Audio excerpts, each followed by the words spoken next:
We're live now, Chair. Thank you. Good afternoon, everybody, and welcome to this virtual meeting of the Corporate Parenting Board. For those who don't know me, I'm Councillor Chris Hobson, and I'm Chair of this board. And I remind all participants that we are meeting virtually, and therefore proceedings may take slightly longer than normal, so your patience is appreciated. We are live on YouTube, so please ensure you are mindful of this in your questions and comments. Normal rules of procedure apply, so please ensure you are mindful of this of your questions and comments. I would like to welcome all members to the board, and especially new members. I would like to welcome Councillor Jeanette Walker, who is in attendance today to observe. Any apologies for absence? Over to you, Susie. Thank you, Chair. We have a number of apologies from Councillor Garvey, Wright, Davison, and also a number of Office of Apologies. We've got apologies from Rachel Farnham, Rebecca Scott, and Nikki Ayres. And just to make the board aware that Victoria Banks is trying to join the meeting, Chair. So if we get to that item, we may need to alter the order of business just to allow her to join the meeting. Thank you, Chair. Absolutely fine. Thank you, Susie. Declarations of interest. Do we have any declarations of interest? Maybe, Chair. It's Alma Halawi, Councillor. I'm a governor on 3 schools, including the virtual school. Thank you, Councillor. 3 governing bodies. Thank you. Minutes of the previous meeting. Sorry, Councillor Hobson, I think Councillor Higgins wanted to come in there. Sorry, Councillor Higgins. Sorry, Chair. I'm also a governor on a school. Right, I can't see you, Councillor Higgins, so if you... Oh, it's all right. You're gonna have, well, I can't see you now, actually, you are there. I bet you wish you hadn't said anything. I've made a note of those declarations, and I'll note them accordingly. Thank you. Thank you. The minutes of the last meeting, can we approve these as a true record? Nobody wants to approve them as a true record? Somebody, please, can we approve these as a true record? Have we got approved? Yeah, approved, yeah. Thank you, Councillor Saunders. Do we need to second that then, Susie, or it's just as long as they're approved? If you could second it, that would be helpful. Thank you, Chair. Have we got anybody that will second it?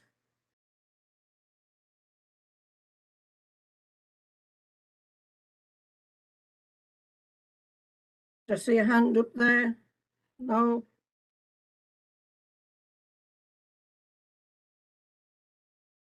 We need somebody to second these minutes, otherwise we can't move on.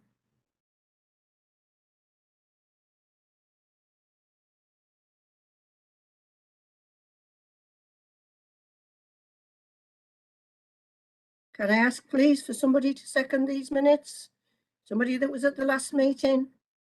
I wish I could, Chair, but I wasn't here at the last one, so there must be plenty of people here who were. Thank you, Councillor Water.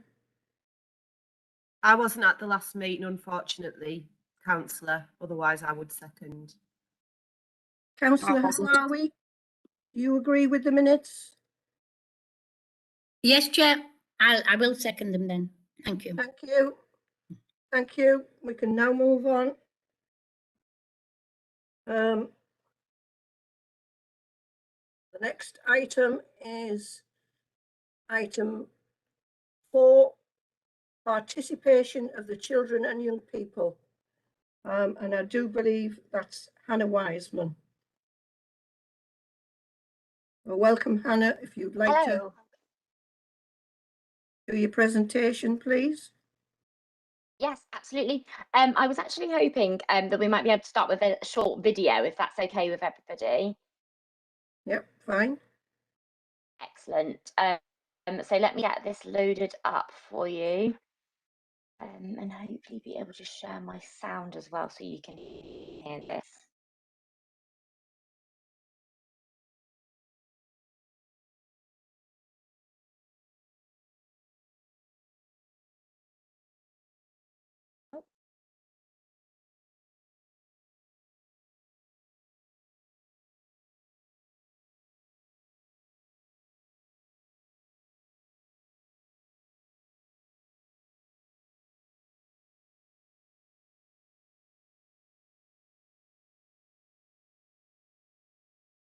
you able to see this? Hannah, we can see it fine. Excellent. Excellent. I'm now just hoping the sound works. So I'll press play. It starts off quiet, but it does go loud.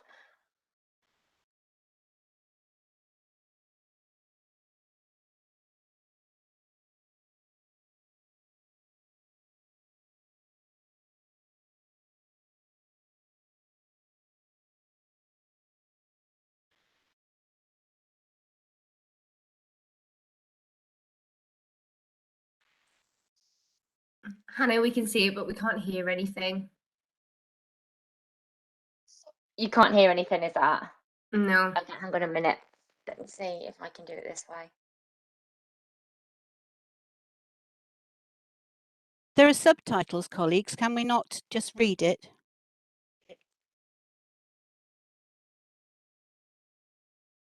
Agreed. Is that all right? Fine. Still have a voice, you still have a right to speak, and has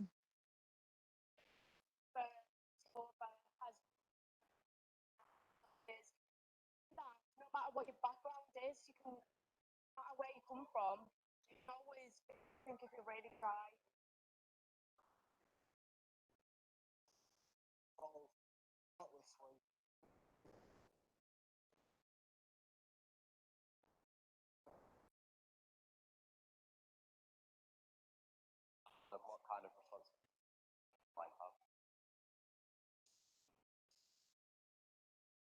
The opportunity to express my voice as a young person and also to make an impact in my local area now and in the future. That everything we're doing with salvation and mission, our improvement. This big takeover has been a fab opportunity and a kickstart to bringing voices into what we're going to do in terms of developing it. Brilliant this week. Seeing heads of service turn up to town hall, big grins on the faces, and the young people seeing now have a career within an aspect of the council that these young people managed to make in 1 week. It's absolutely phenomenal. So the future that we're going to be running is going to be an opportunity. So if they can do all of this within 1 week, imagine what our young people can do.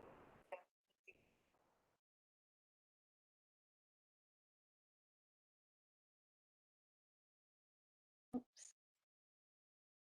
I think if I can stop sharing my screen.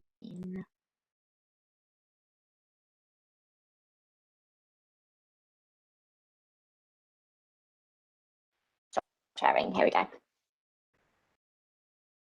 So that video was just a little bit of a snippet into what some of the young people of Middlesbrough got up to last week. Oh, sorry.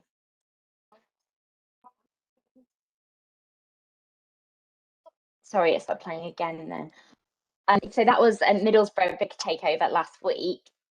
And what I wanted to do in our presentation today was just shine a bit of a light on what some of the care experienced young people got up to last week. Just give you a bit of a quick run through of what they got up to and what their big business challenges were. So just to fill in some of the gaps, the big takeover was an opportunity for young people from across Middlesbrough to get involved in making some big decisions for Middlesbrough Council, and they took over the roles from the heads of service last week. We had 32 young people from across Middlesbrough, and 5 of those young people were from a care experience background. So I just wanted to run through that presentation that I've done today, just to explain a little bit what they were getting up to last week. So I need to share my screen again, but there's no sound time, so hopefully it will be a tiny bit easier. So here we go.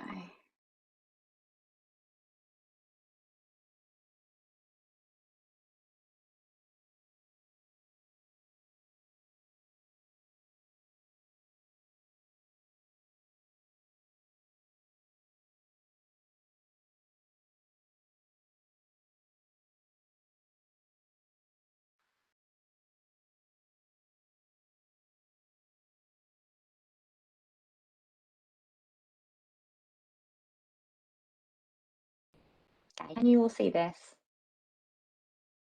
Yes, we can. Excellent.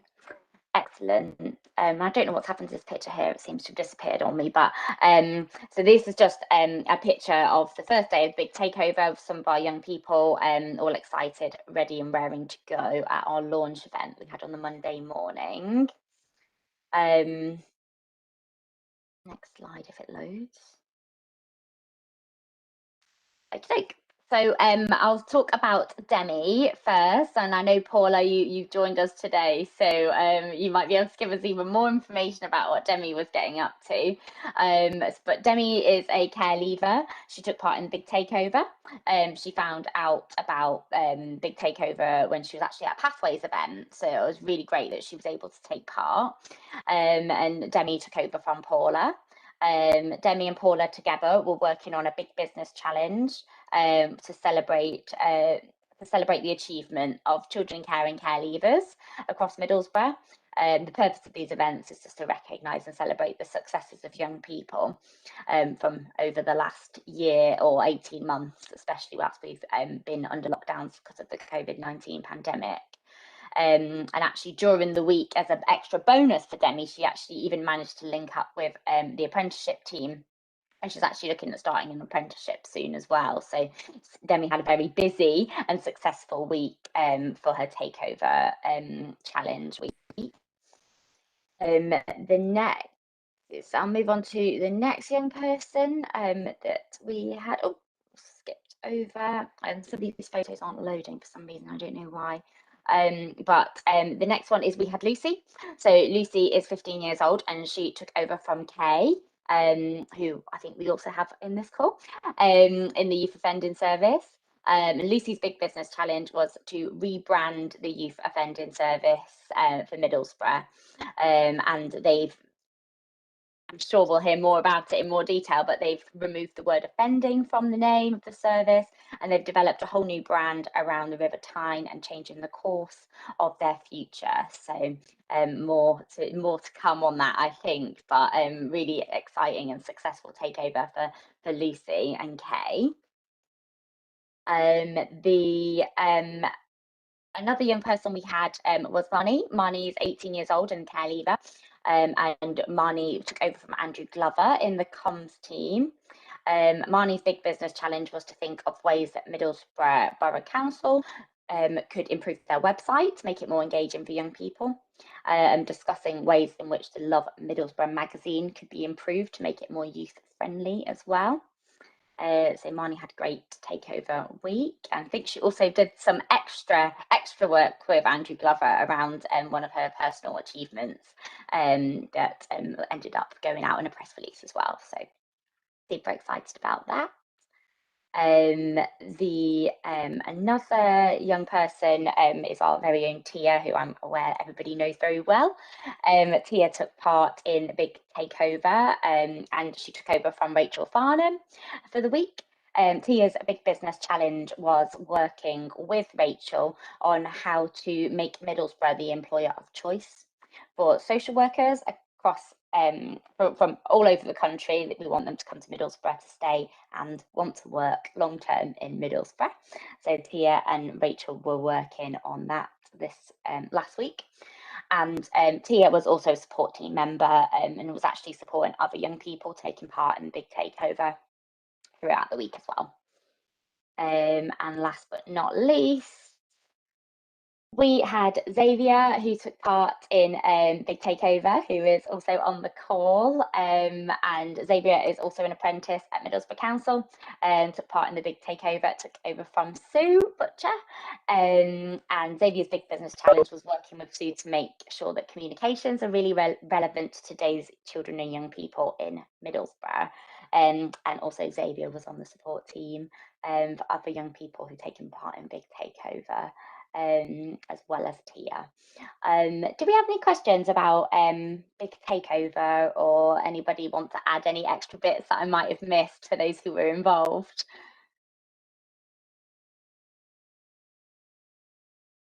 Councillor Halawi. Thank you, Chair. I think it was a really interesting project, and I know from personal experience, one of my family members was involved and found it really helpful. She was very excited to be part of it.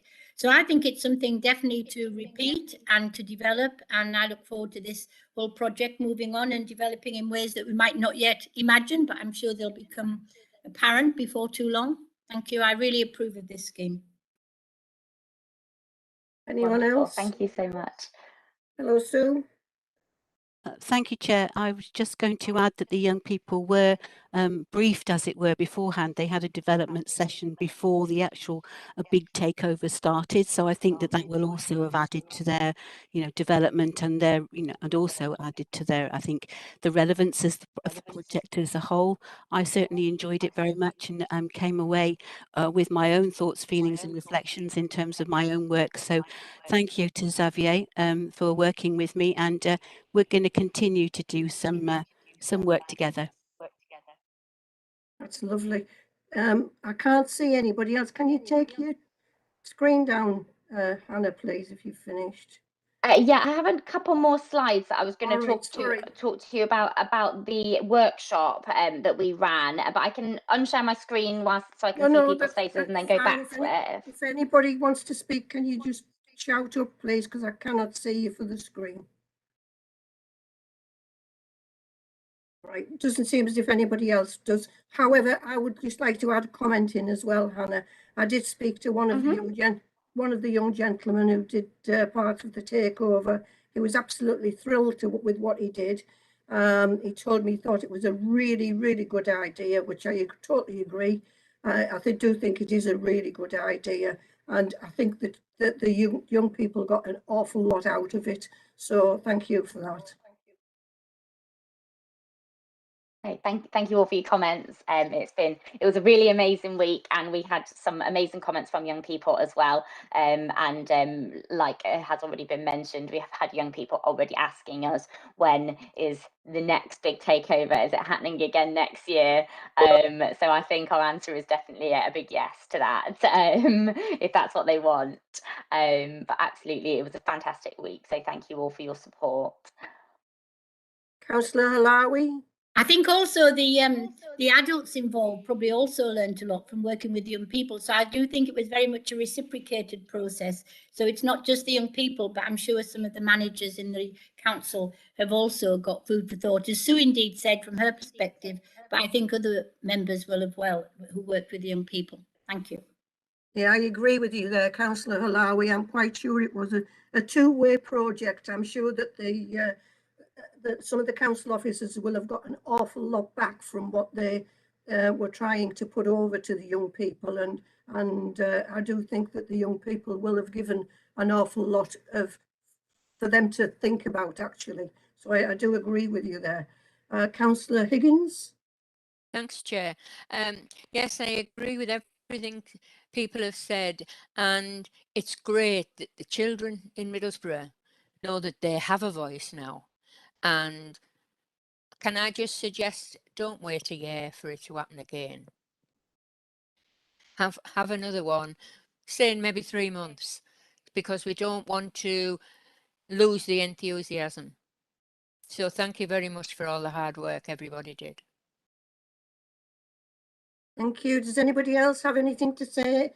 I cannot see you all, so if you do want to say something, please speak up. No, we'll carry on then, Hannah, please. Excellent. Thank you so much for that. And just kind of off the comment about keeping that enthusiasm going.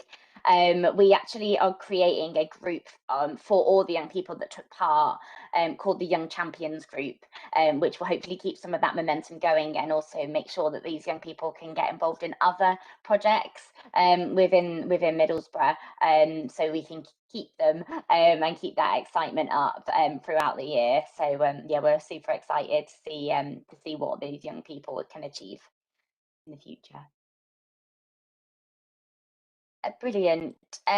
So on the end of this presentation, I thought it would be really good to talk about the What's It Like to Be a Child in Care workshop that we ran at the end of October for Care Leavers Week.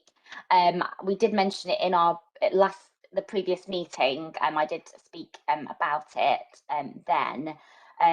So we ran the What's It Like to Be a Child in Care workshop, and it was run by Louisa, Xavier and Tia, who are all apprentices at Middlesbrough Council. And part of the session included corporate parents, all the participants of the training workshop, making pledges to make being in care and leaving care in Middlesbrough the very best it can be. And I just wanted to share a few of the pledges with you. And I know this can be circulated after the meeting as well. Just share some of the pledges with you just as a bit of food for thought for the future. I'll just pick out a couple, but then I'll leave this for you to kind of have a look through in your own time as well. But we had every young person is treated like an individual and is an individual and should be treated as such, and we need to understand that their needs, what their needs are, before we find a solution for them. We've got ensuring that children and young people always have their voices heard. We've got about making sure to double check your understanding of what a young person is saying to you, so making sure that the communication is really strong. And we've got about listening to children and young people on a regular basis and offering young people quality time, which I hope the big takeover has actually given a few people that opportunity to do that. I didn't know whether anybody wanted to have a discussion about any of the comments on here, or whether you just wanted these circulated after the meeting to discuss and have a think about in another time. If we can just circulate it after the meeting, please, Hannah, because we need to move on actually. But can I see if people have any comments, can you send them to Hannah, please? Thank you very much. Absolutely. Thank you so much. Thank you. So our next item is COVID-19 update, and that's Sue Butcher, please. Yes, thank you, Chair. I'll be quite swift. So from education side of things, the rates of COVID remain low and low-ish, but due to storm damage, I think we've had something of a perfect storm, and the COVID and the normal winter sickness bugs, schools are under a significant amount of pressure at the moment. This week, Priory Woods School was impacted by the storm because it affected the heating system, and RT Matt was COVID-related sickness, had to both pass. So both Priory Woods, which was impacted by the heating system, which was impacted by the storm, and RT Matt both partially closed. Outwood Acklam Academy also partially closed last week, and is again looking at partial closure this week to ensure that the majority of the schools stay open. Masks are now being worn in all secondary schools in Middlesbrough and communal areas as per the Department of Education guidance, which, as you know, was released over the weekend. And we've sent guidance to all schools reminding parents and visitors to schools that they should wear masks in communal areas. In terms of social care practice, we are continuing, but I hope very much continuing with caution. I think that's really what we need to say there. We are having an Ofsted monitoring visit in the near future, and that will be on site with the necessary COVID precautions around that. I know what I've said applies more widely than to children who are looked after and children, young people who are care leavers, but I thought it a good idea to just give an overview of where we are with schools and where we are in terms of social care moving forward. Staff are moving back into the building. Those who are on those who've agreed to a blended working arrangement, moving back into the building in December, obviously with very strict COVID guidelines in place, and the wearing of masks when you're not at your desk, all those sorts of very sensible precautions.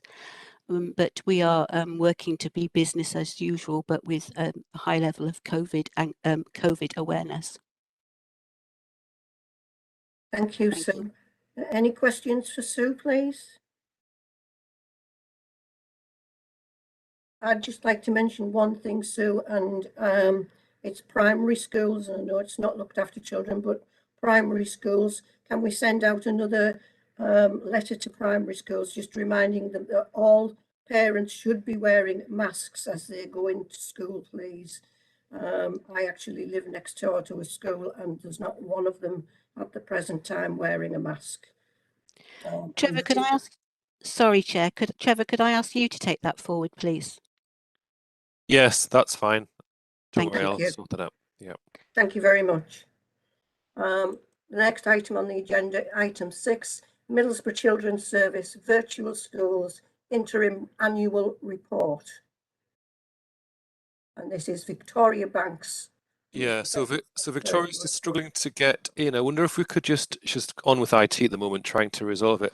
Could we move that item to the perhaps later in the agenda, just to give her a chance? Thanks. Yeah.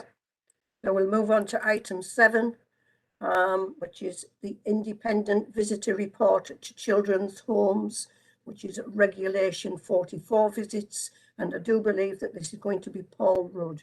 It is. Thank you, Chair. Caroline, can we please share the report? Thank you. This is the 6-monthly report for residential services, Regulation 44, key themes. And Caroline, can we please move on to slide 3, please?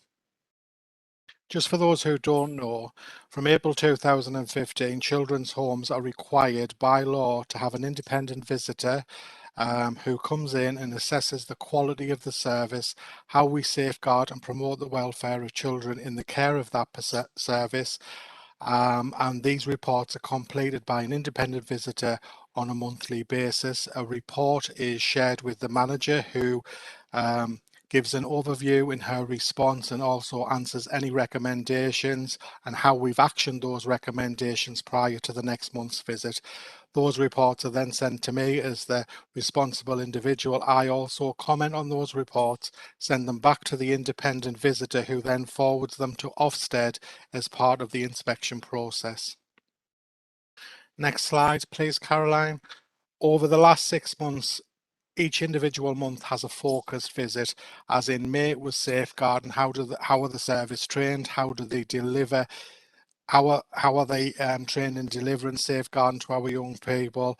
What training have they had? What development opportunities have they had? Have there been any issues in the service where young people have been put at risk or have been harmed by others, and how have the service responded? If we jump to August, the manager's supervision, they're very much focused on how the managers are supported to deliver the day-to-day care to each young person, and do they receive regular supervision from the responsible individual, which is me. And in October, risk assessments, I've just quickly gone through some of those. In terms of risk assessments, each service will have a risk assessment with regards to the environment, fire, and also COVID. How regularly are they reviewed? Are recommendations completed within a timely way? And are children and staff who come to work safe to be at work? Next slide, please. Since April, there's 6 reports a month, 36 since in the last 6 months.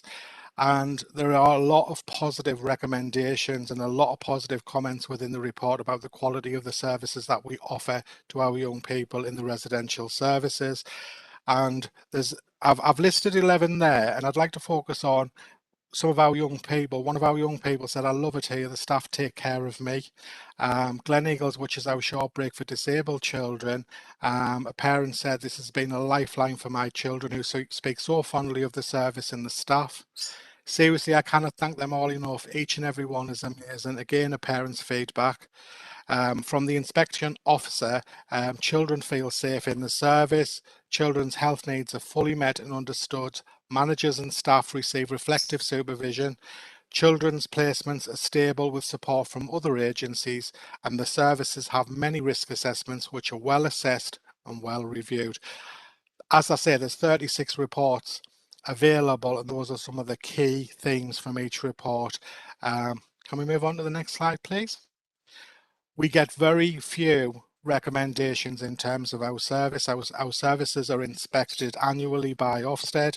We've had 2 of our services inspected over the last 4 weeks. The first service, in terms of progress of children, was good. In terms of safeguarding and protecting children, was good, and leadership and management was outstanding. That's one of our services. We had a subsequent service who was inspected 2 weeks ago, and they got good in all of those areas. In terms of the recommendations, we had 4 in the last 6 months. The duration of a fire drill, we hadn't recorded that, which was remedied shortly after the inspection.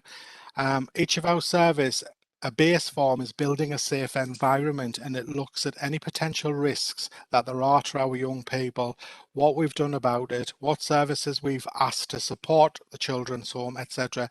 And those were delayed because they were with me for QA and sign off. Again, when we have a Reg 44 inspection, some reports are not available, so the inspecting officer will make recommendation that they're available for the next inspection. And base report 78 was with me at the time for sign off.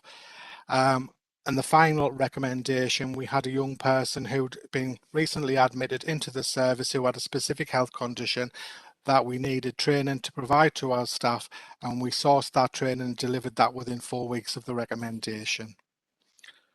Next slide, please. Questions, please.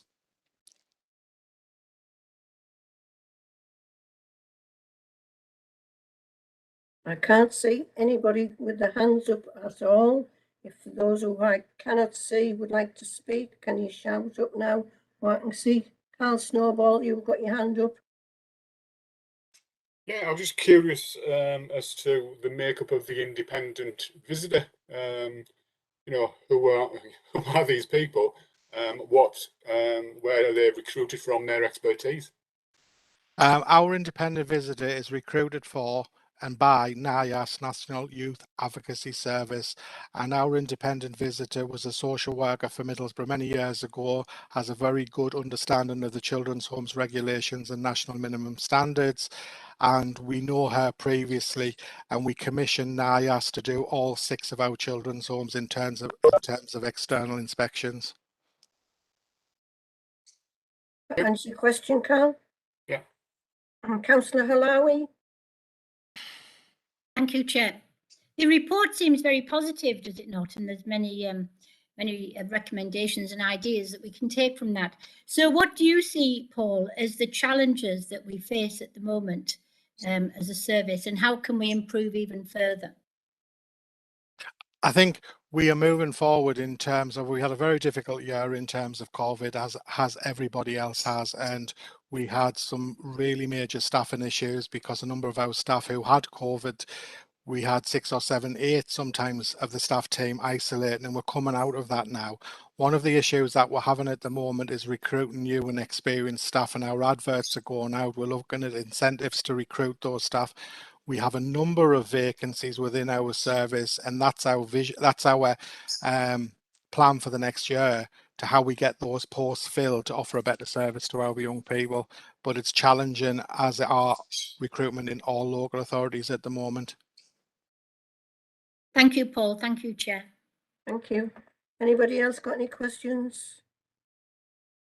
I would just like to say what a very positive report. I'm sorry, but this sounds awful, because I'm thinking, with such a positive report, are we hiding some of the negative things? And I'm sure we're not, Paul, but can you just confirm that we're not? We're not. I can share the reports with you. You can, as you can see, they're 25 pages long, each report, are very concise, and our children's homes are all meeting the national minimum standards because they're all good or above. So the systems, processes, reviews and quality assurances in place with the managers.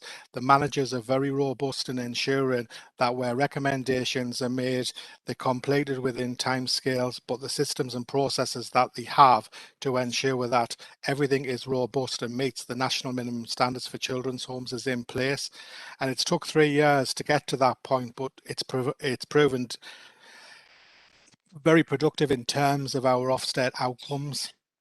Our two inspection reports, we had 1 recommendation from Ofsted in the last 2 inspection reports. That's really good to hear, because I don't know, over the past years, and it's probably more years than 3 years, but over the past years we haven't done very well in our children's homes. We have had problems. So it is really, really good to see that they've come this far now, Paul. Thank you. Carl Snowball, did you have your hand up again? No. I'll Right. try and take it off. Sorry. Anybody else want to speak? Anybody got anything? No? Right. Okay, we'll move on to the next item, which is item 8, fostering report, Q1 and Q2. And I believe this is Paul Rudd again. Jennifer Rowan, the service manager for the fostering service, is going to present that report. Thank you. Good afternoon, everybody. Oh, hello, Jennifer. If the PowerPoint could be brought up, that would be really helpful. Thank you. Okay, and if we could go straight to slide 3, please.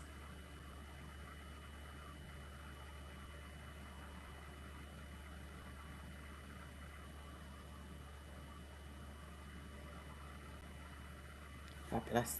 Thank you very much. So as you'll see, there has been a decrease in the number of approved fostering families within the service since our annual report of 2020 to 2021. Overall, that's been a decrease of 15 households. That's a combination of mainstream households, but also connected carers.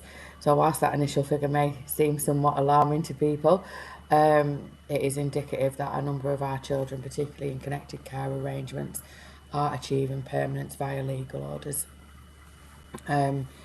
We are working hard with our marketing and recruitment for mainstream carers, and we've been working closely with the marketing team, and we've got a marketing and recruitment strategy that's in place to really try and generate more interest, more inquiries, appropriate inquiries, to increase our mainstream fostering establishment. We can go on to the next slide. Go on to the next one, please. Thank you very much. So the number of carers by primary approval type. What I do need to highlight at this point, and I think I've referred to it previously, is that a number of our fostering households have different forms of approval. So what I mean by that is they can be approved for respite, provision of short-term foster placements for children, and also long-term. And there's the combination of all of those in between. So some people may be approved purely for long-term, some purely for short-term, and some for respite. So as part of that, you'll see that the biggest decrease with the reduction of mainstream foster carers has been with short-term providers of foster care. Within that, whilst it has been a net decrease, what I do need to bring to the fore is a number of those fostering households hadn't actually provided any fostering for an extended period of time for our children for a variety of different reasons. And so a lot of work has been undertaken with those fostering households to try and support them to come back into fostering in terms of looking after our children, and where there's been significant barriers that we haven't been able to overcome in conjunction with them. Decisions have been made in conjunction with those fostering households. Typically that they're not in a position at the current time or the foreseeable future, and therefore they've resigned. You'll see that there's been a net decrease in fully approved connected carers, and again that's been, as I just referred to earlier, that's due to permanence being achieved increasingly in a timely manner for a number of our children in connected care arrangements. I think that's a real significant success, and I think it plays testament to the children's social workers and the fostering social workers, whereby we've been working really hard to build those relationships, work collaboratively to achieve permanence, and the right permanence for our children at the right time and at the earliest opportunity. Linking in with permanence, you'll see that there's been a steady increase of foster to adopt carers. So with that, our youngest children, so typically newborn babies, are going to foster carers that are actually approved as adopters. And so in terms of stability, developing attachments, etc., this is a really positive outcome for our children. So they get discharged from hospital typically and go to these carers that essentially, depending on the care plan and the trajectory of that, that can be made, that is their forever family. So it's really pivotal for life story work as well. If we can move on to the next slide, please. So in terms of the number of carers approved, you'll see in the last financial year there was 15 mainstream fostering families approved and 23 fully approved connected persons. Over quarter one there was 2 mainstream households approved, and then in quarter two 4. So we are, whilst we're not recruiting as many carers as we would like, there still remains a steady level of people coming through and providing foster care to our children. In terms of our fully approved connected carers, those numbers are really quite low comparatively, but as part of that, that's again indicative that our children are achieving permanence before actually connected carers are needing to go to family placement panel to be approved fully as connected carers. So typically, just to give you an idea of the time frame of that, the connected persons assessment can take from the regulations say up to 16 weeks, and then in exceptional circumstances where you can get an extension to take that to 24 weeks. So what we're confident is that actually our children are achieving permanence more frequently within that 24 weeks, and sometimes that's 16 weeks, which is a real success. If we can go on to the next one, please.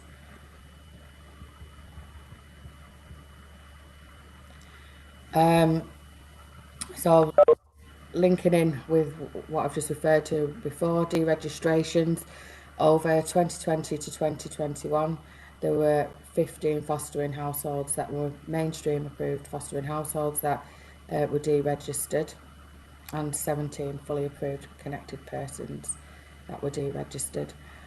In quarter one, there were 6 mainstream households that were deregistered, and then subsequently 4, and then the fully approved connected carers 9, and then the 1. We have seen an increase in deregistrations, and that's for the reasons that I've just highlighted previously. So as a service, we're turning up the challenge to ourselves, and we're also doing that with fostering households as well, in addition to providing increased levels of support.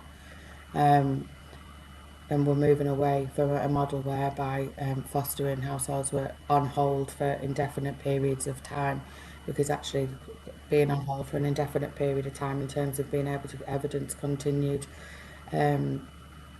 meeting of the national minimum standards, it proves really tricky. So we're really trying to be supportive and constructivist in our approach to bringing people back into the service. If I can move on to the next slide, please. Thank you. So, whilst we've had a decrease in the number of mainstream foster placements available, there has been a decrease in the number of children that we have been able to provide accommodation for fostering households internally. So at the end of 2021, there was 160 children that we had in in-house provision. The end of quarter one, there was 156, and quarter two, there's 139.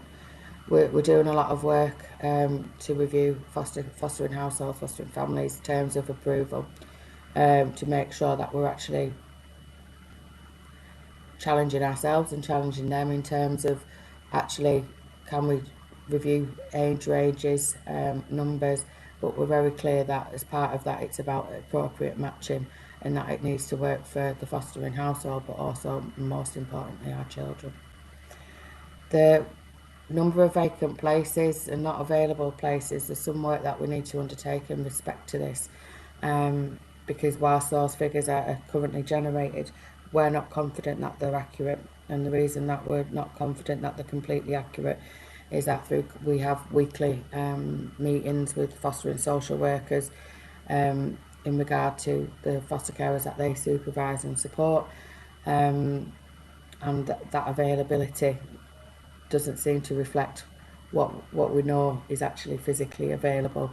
So we're currently undertaking a lot of work in respect to that through our IT department with dashboards and data cleansing. In terms of not available places, typically that is where there's matching considerations for a child, where there are approvals, for example, 2 children, 3 of siblings, and when people are taking a break from fostering due to health reasons, etc.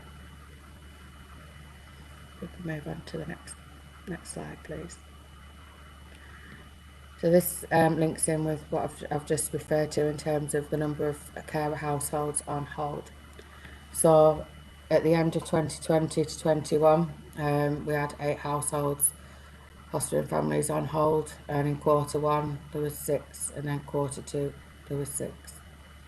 As I say, a number of those were taking a break, but also awaiting deregistration, so they've resigned, and in that intervening period we wouldn't place any children in their care because we want stability for our children.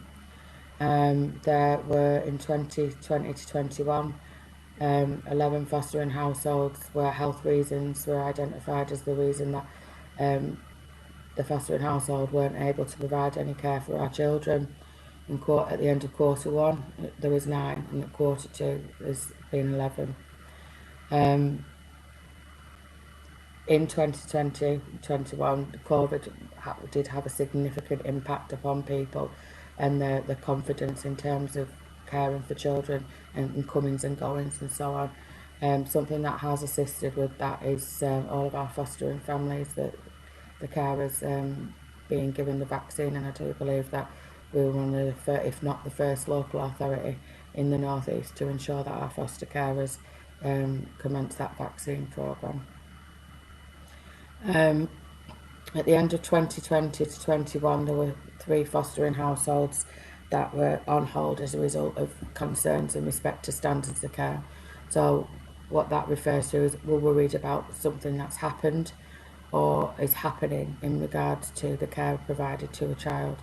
It may be that there's been an allegation of physical harm, concerns around emotional harm, concerns around the child's needs not being met.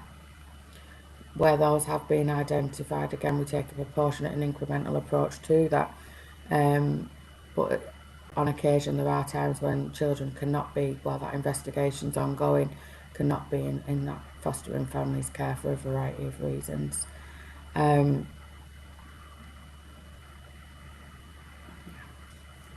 we go to the next one, please.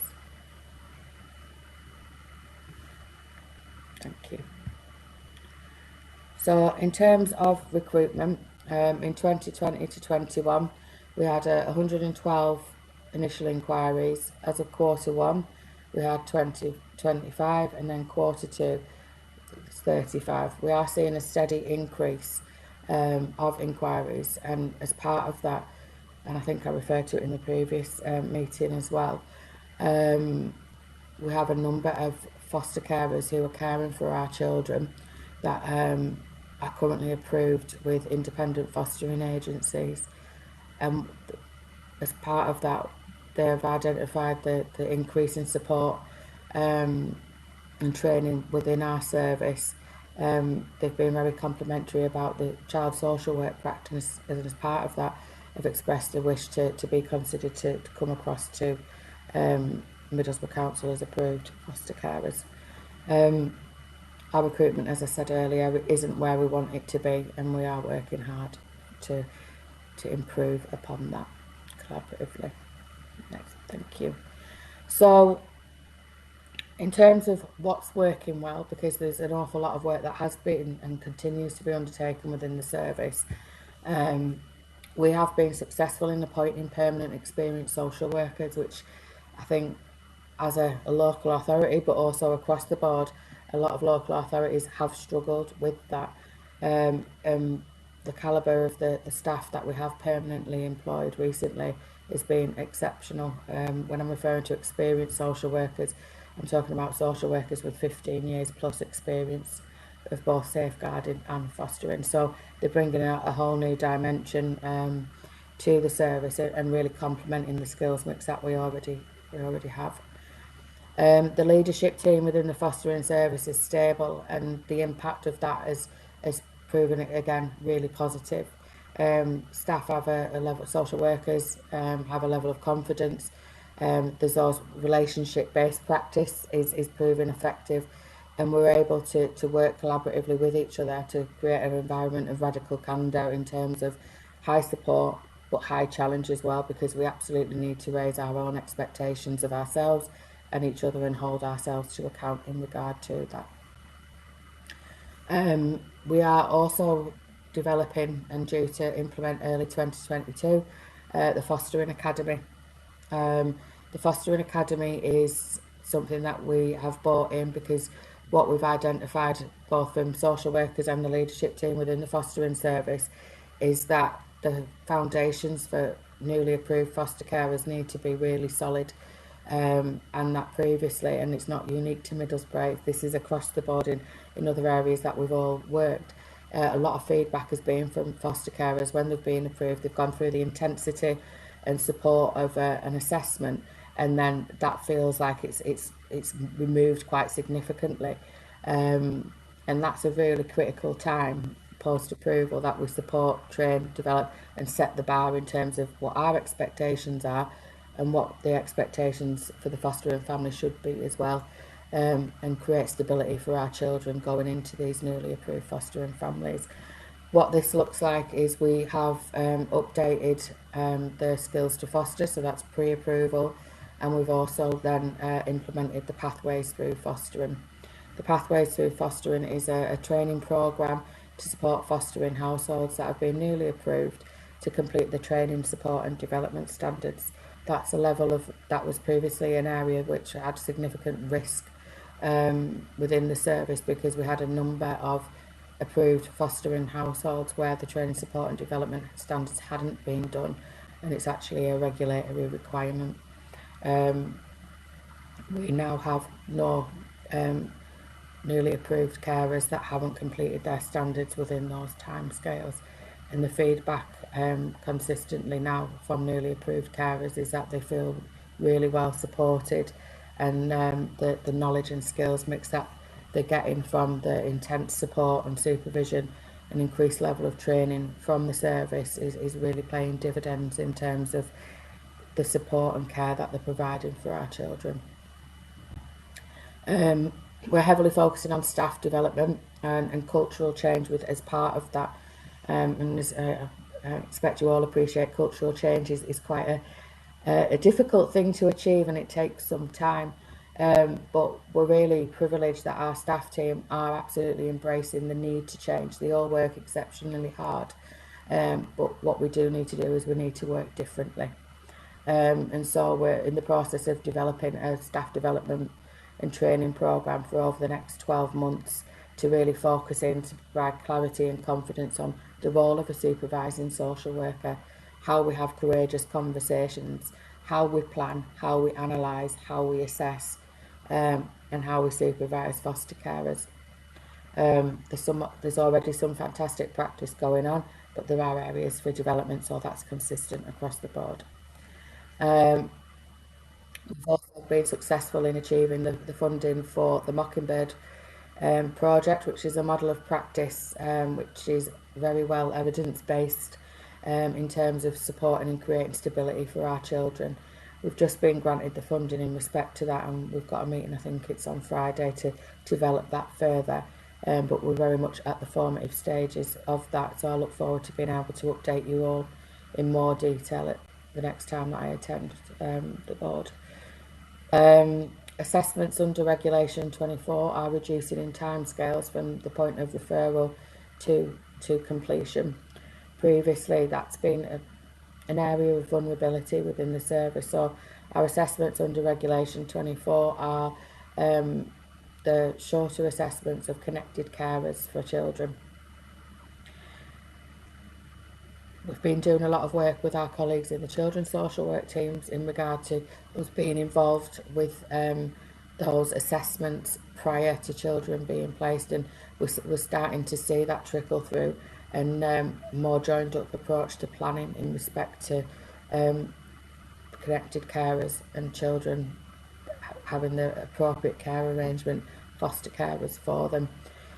Previously, the timescales from referral to completion could be anywhere up to about a week, and what we're aspiring to achieve is that these assessments from the point of referral completion through to the agency decision maker is 24 hours.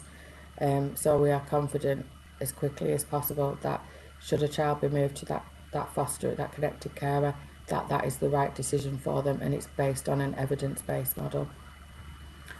Our training, support and development offered to kinship and connected carers continue, and all carers in general continues to increase, and this has been further supported through our working with the kinship carer group. So we are providing support groups and asking our approved connected carers to come along to that, but we're also now reaching out, and connected kinship groups outside of the authority are reaching through to us, and we've met with them recently, and we intend to continue to work closely with these kinship carer groups, because ultimately they're the expert in their experience, and in terms of our improvement, development and learning journey, they're going to be able to provide us with a wealth of knowledge and insight as to what will work best for kinship connected carers.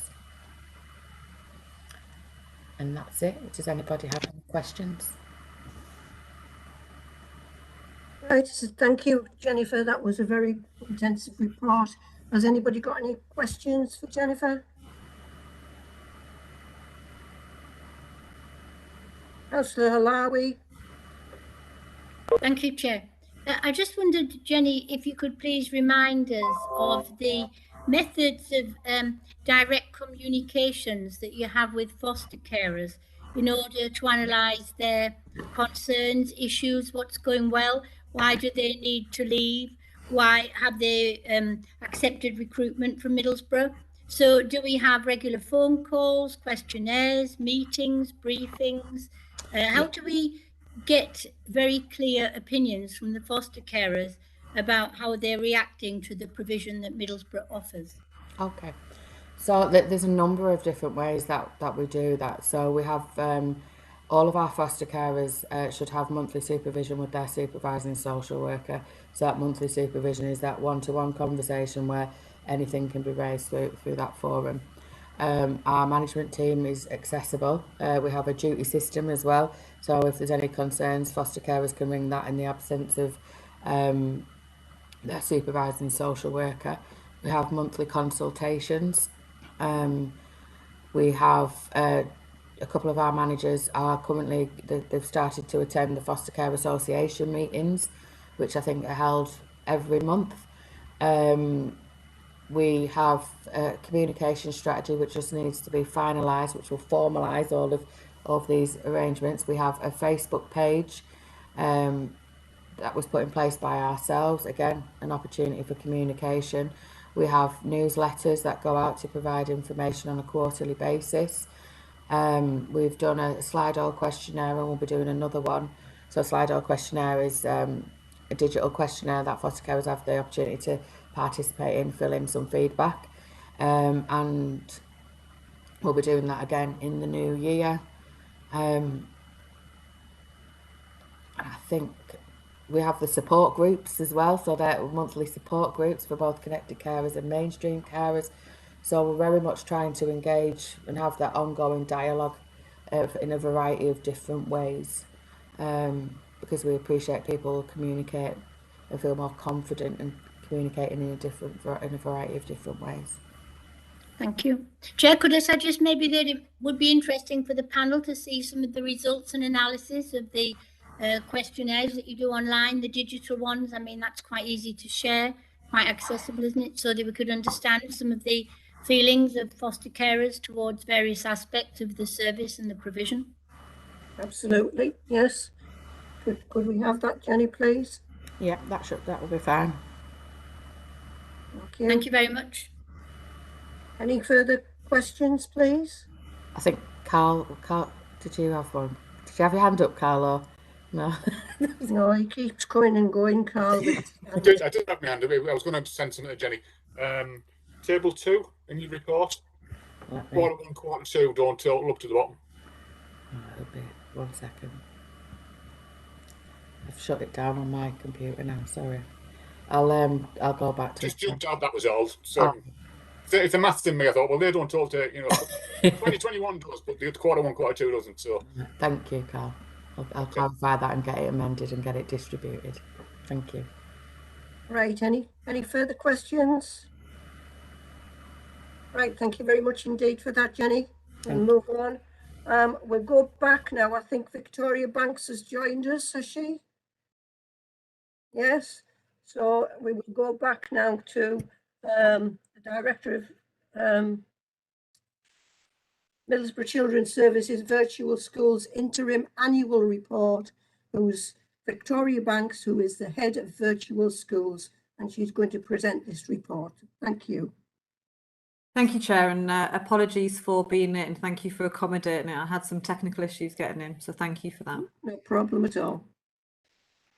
Yeah, so the virtual school head is required to publish an annual report, and the full annual report is due in March 2022.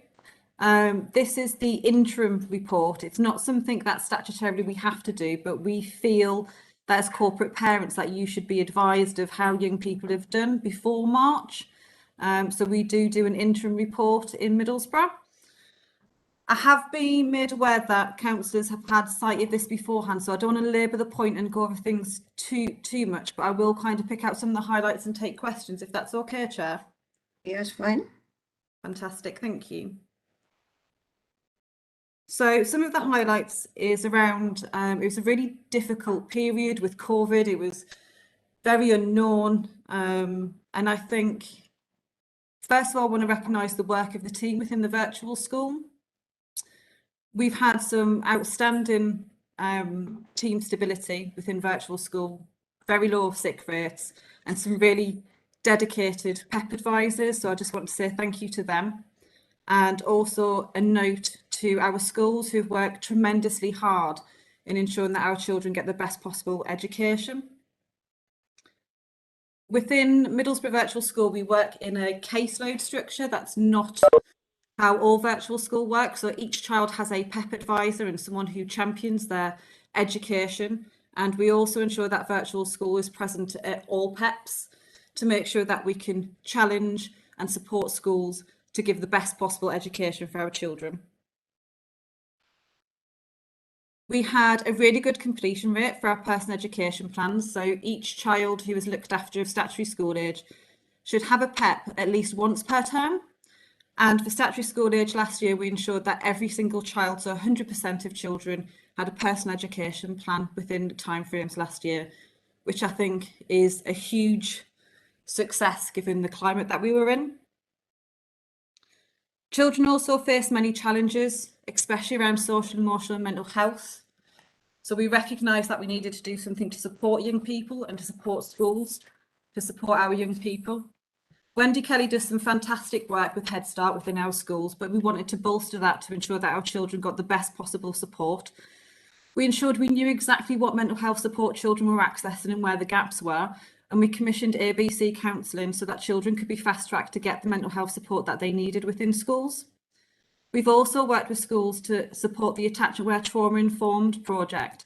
We have 2 schools within Middlesbrough who've completed the Attach Aware Trauma Informed, and I'm really pleased to say we've had a further 6 schools signed up to that programme, and they will be Attach Aware Trauma Informed and have completed that programme by the end of this year.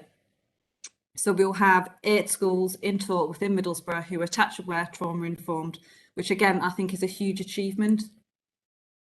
And it speaks volumes of the dedication that our schools have for our looked after children and our vulnerable children.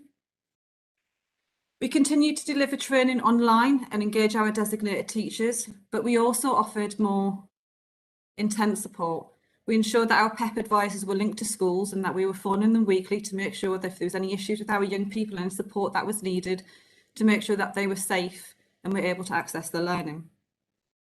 Another thing that we have within Middlesbrough Virtual School, which is rare and unusual, is an intervention centre. So we're able to offer one-to-one tuition to all children and young people who are not making academic progress and are able to access that provision.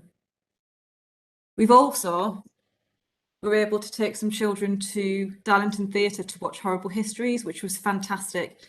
It's been rare that we've been able to do enrichment activities and actually to do face-to-face work with young people. So it was brilliant to be able to take some of our young people to the horrible histories and be able to give them engaging enrichment. Within the report, you would have noticed the academic outcomes. Academic outcomes for looked after children is always difficult to benchmark. There are so many different variables and factors that we need to take into consideration when looking at this. But we find ourselves in very uncertain times. Progress and attainment is not something that it's been easy to gather. And normally we would have different benchmarks like regional, national, local for looked after children and non-looked after children. These are benchmarks that aren't currently available to us. So it's really difficult to see the impact that COVID has had on our young people. When we look at the attainment in progress, what we'll see is that there has been a dip at Key Stage 2 and within our early years as well. But what we will notice is that for our children at Key Stage 4, outcomes appear to be better than pre-COVID times. So we've actually got 14%. It was 10% pre-COVID. And I think that's something to celebrate. And that's around the dedication that schools, virtual schools, social workers and foster carers put in to ensure that our Key Stage 4 children got the education that they needed. But again, this comes with a huge health warning on that data that we must take into consideration that year-on-year comparisons are really difficult to make good inferences. Many factors such as the age that children enter care, pre-care experiences, adverse childhood experience and historic current attendance, including SEN, all affect the outcomes for looked after children. But I still think it's something that we should celebrate that our looked after children at Key Stage 4 did well. We still have 0 children, looked after children who have been permanently excluded in this current climate. I think that's something we should celebrate. That schools have worked really well to support those children to make sure that they're not excluded from their education. What we also found throughout is that looked after children do better with higher adult ratios. So during lockdown, we found that exclusions were lower when looked after children were in schools, but other children weren't, because they got that one-to-one support that they needed, and fixed-term exclusions came down. When schools reopened, we saw that fixed-term exclusions increased. The attendance overall for looked after children last year was really good and was quite often and regularly above that of all Middlesbrough children. I think it's also important that we look at how we celebrated success throughout COVID. It's important that we recognise children's achievement. I'm sure many of you were during Corporate Parent Week, we recognise individual achievements by sending out each and every child a postcard with the achievement and their successes with a little gift. And that was helped by the PSW social workers, and it was a joint effort from all of Children's Services to make sure that our children felt celebrated and recognised. As I mentioned earlier, we took children to Horrible History Trip. Apologies. We also make sure that children have individual awards, and we have the Quinn Attendance Award for any child who has 100% attendance. And within the report, there are 2 case studies, and I'm hoping this will demonstrate that when we have high quality practice, it ensures good outcomes for children. Is there any questions? Councillor Smiles? Yeah, hi Victoria. Thank you very much for that presentation. I'm just wondering what are we doing to address the Key Stage 2 dip? Because that's obviously is quite concerning. I'm just wondering if you could explain what we've got in place to tackle the dip. Yeah, so those children who were in Key Stage 2 are obviously now in Key Stage 3 in secondary school. So we give each child £1,000 for enhanced transition up to secondary.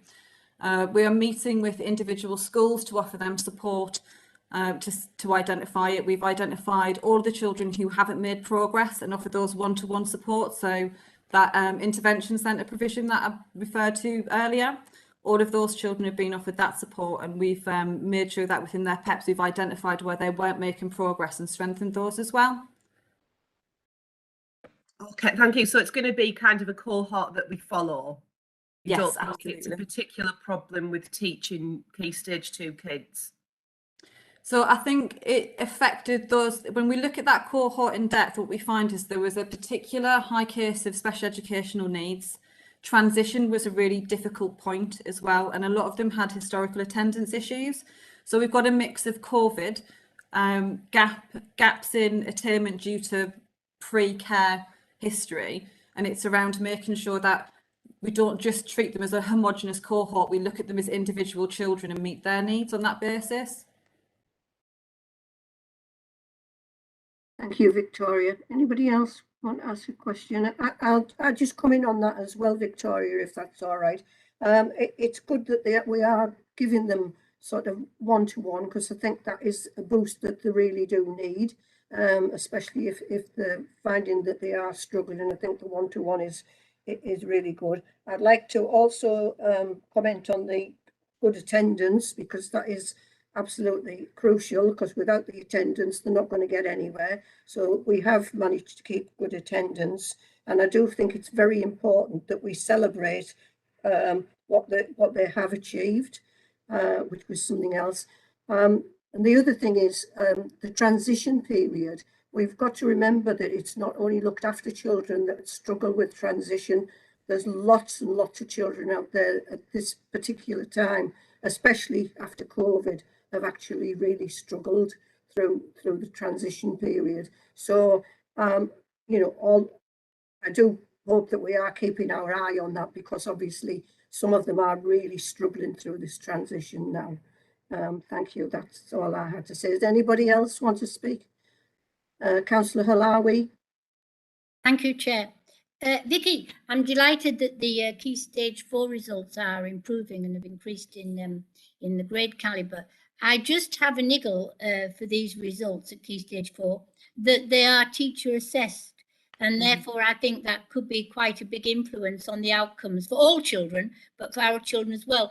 And my worry is there that as we move forward, hopefully to get back to regular GCSE assessment provision, that we might see a dip, or the exam boards are going to have to do something serious to adapt the way they examine children in order that the results don't see a dip or a change that we find difficult to explain. So I think it's around the Key Stage 4 results that I have my concerns at the moment. Can I answer that, please, Chair? Yes, please. I think it's a really valid point, Councillor Halawi, and I think something that we have to bear in mind is all of these, especially with it being an interim report, is around that it is just to get a general feel of how children are doing. We were also successful in post-16 pilot bid. So that means we were fortunate enough to get £64,000 from the DFE for a pilot to support those children who have gone to, because I was very, very worried for those reasons. So it means that we're able to support those young people to ensure that they can continue in their education. But I do agree with you, it is something that we have to bear in mind when we report next year and doing those year-on-year comparisons. As we said, they're always really tricky. Thank you, Chair. I'm really glad that we've got that extra funding then to support children with their next stage in their education, given the challenges that they've gone through with COVID and absence from school. So that's good to know. Thank you for that. Thank you. I know, Trevor, that you want to come in, but before I bring you in, can I just bring Xavier in? I think he was waiting to come in. Are you there, Xavier? Yeah, I'm here. It's just to say, like, well done to Victoria and the team for securing the laptops for young people when they're actually in the lockdown as well. So it's also it's like breaking down the digital barrier as well for education. So just well done. Thank you for that. Right, Trevor. Yeah, just thanks, Chair. Just a very quick point, just to come back with to the point that Councillor Smiles made about Key Stage 2, and just to note that traditionally the Middlesbrough primary schools do really well at Key Stage 2 with looked after children. So we've got a good history of good performance at Key Stage 2. So I think the quality of the teaching at Key Stage 2 is broadly good. And so this year was when we saw those scores, we thought, what on earth has happened at Key Stage 2? And it does appear it's just as Victoria said there, it's the nature of this year's particular cohort rather than any kind of structural problems with the schools. But it does mean that if there was an issue in year 6, then there'll be an issue in year 7 and 8 and 9 as those children move through secondary. So we do need to track them really carefully and make sure that schools have the support that they need to make sure that when these children get to GCSE years, that they get the best possible opportunity. Thank you. Thank you, Trevor. Anybody else got any questions before we move on to the next? Chair. Yeah. It's Rob. Rob. Yeah. Just to come back on Councillor Lowy's point about the key stage 4 outcomes, very correct to say there's a strong potential for artificial inflation or temporary inflation due to teacher assessed grades.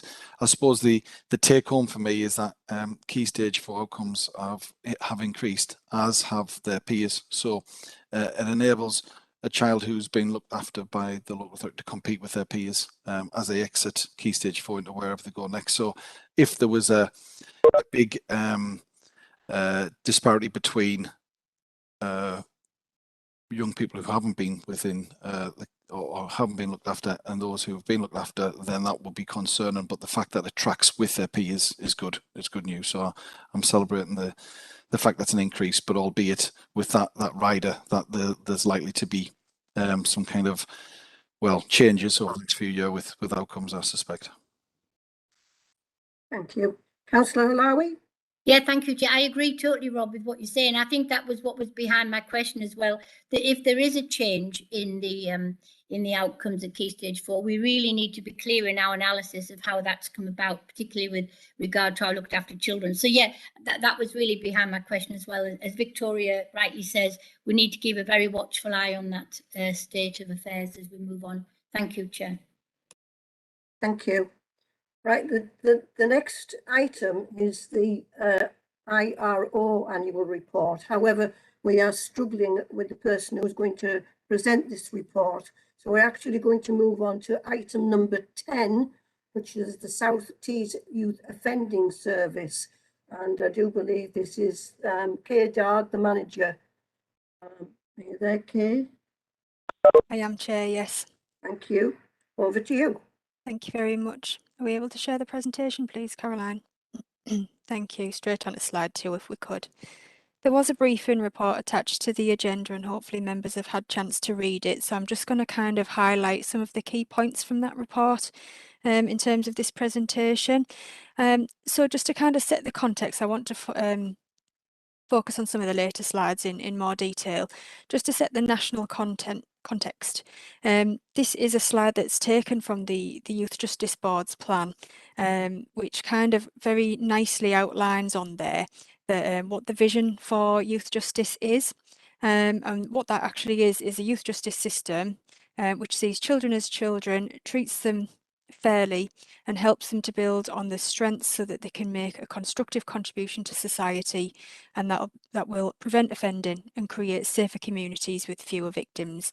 And I kind of wanted to highlight that as a kind of a starting point, and as to where we the way in which youth justice is moving in the last 12 months. Next slide, please, Caroline. So for those of you that don't know, and you may have seen this slide before if you've seen me present in other forums, just a quick reminder of who we are and what we do. The youth offending teams supervise young people 10 to 18, and there's two ways that they either come to us. It's either if they've been sentenced by a court, or those that, who have come to us through the police route because they're offending behaviour but they haven't been charged, and instead they've been dealt with what's called an out-of-court disposal. We're a statutory partnership. And we're multidisciplinary, so there's lots of people within our team who are from local authority, National Probation Service, education, police, health, etc. So the Youth Justice Board provides funding to us. We also receive funding through other partners as well, and HMIP are our regulating body as opposed to Ofsted, which is the regulating body for many other children's services. Move on to the next slide, please, Caroline. Thank you. So just to kind of where we fit in terms of that bigger plan. So every year we are asked to produce a youth justice plan and set our priorities. And that's what we've done in this year. We are aligned that to the Child First principle. And within our plan, we have to cover certain things, which is those things that are bullet pointed there. So we have to talk about our performance, what our budget is, what our structure looks like, how we are staffed and what our partnership arrangements are, what we feel risks are to the service deliveries, and also list what our priorities are for the forthcoming year. And then the next slide, please, Caroline. So what we closely monitor as part of, every month we look at what our caseload looks like, and I thought it was useful to put this into the report to set the context of kind of what, who are the young people that we work with and how many of those children are looked after children.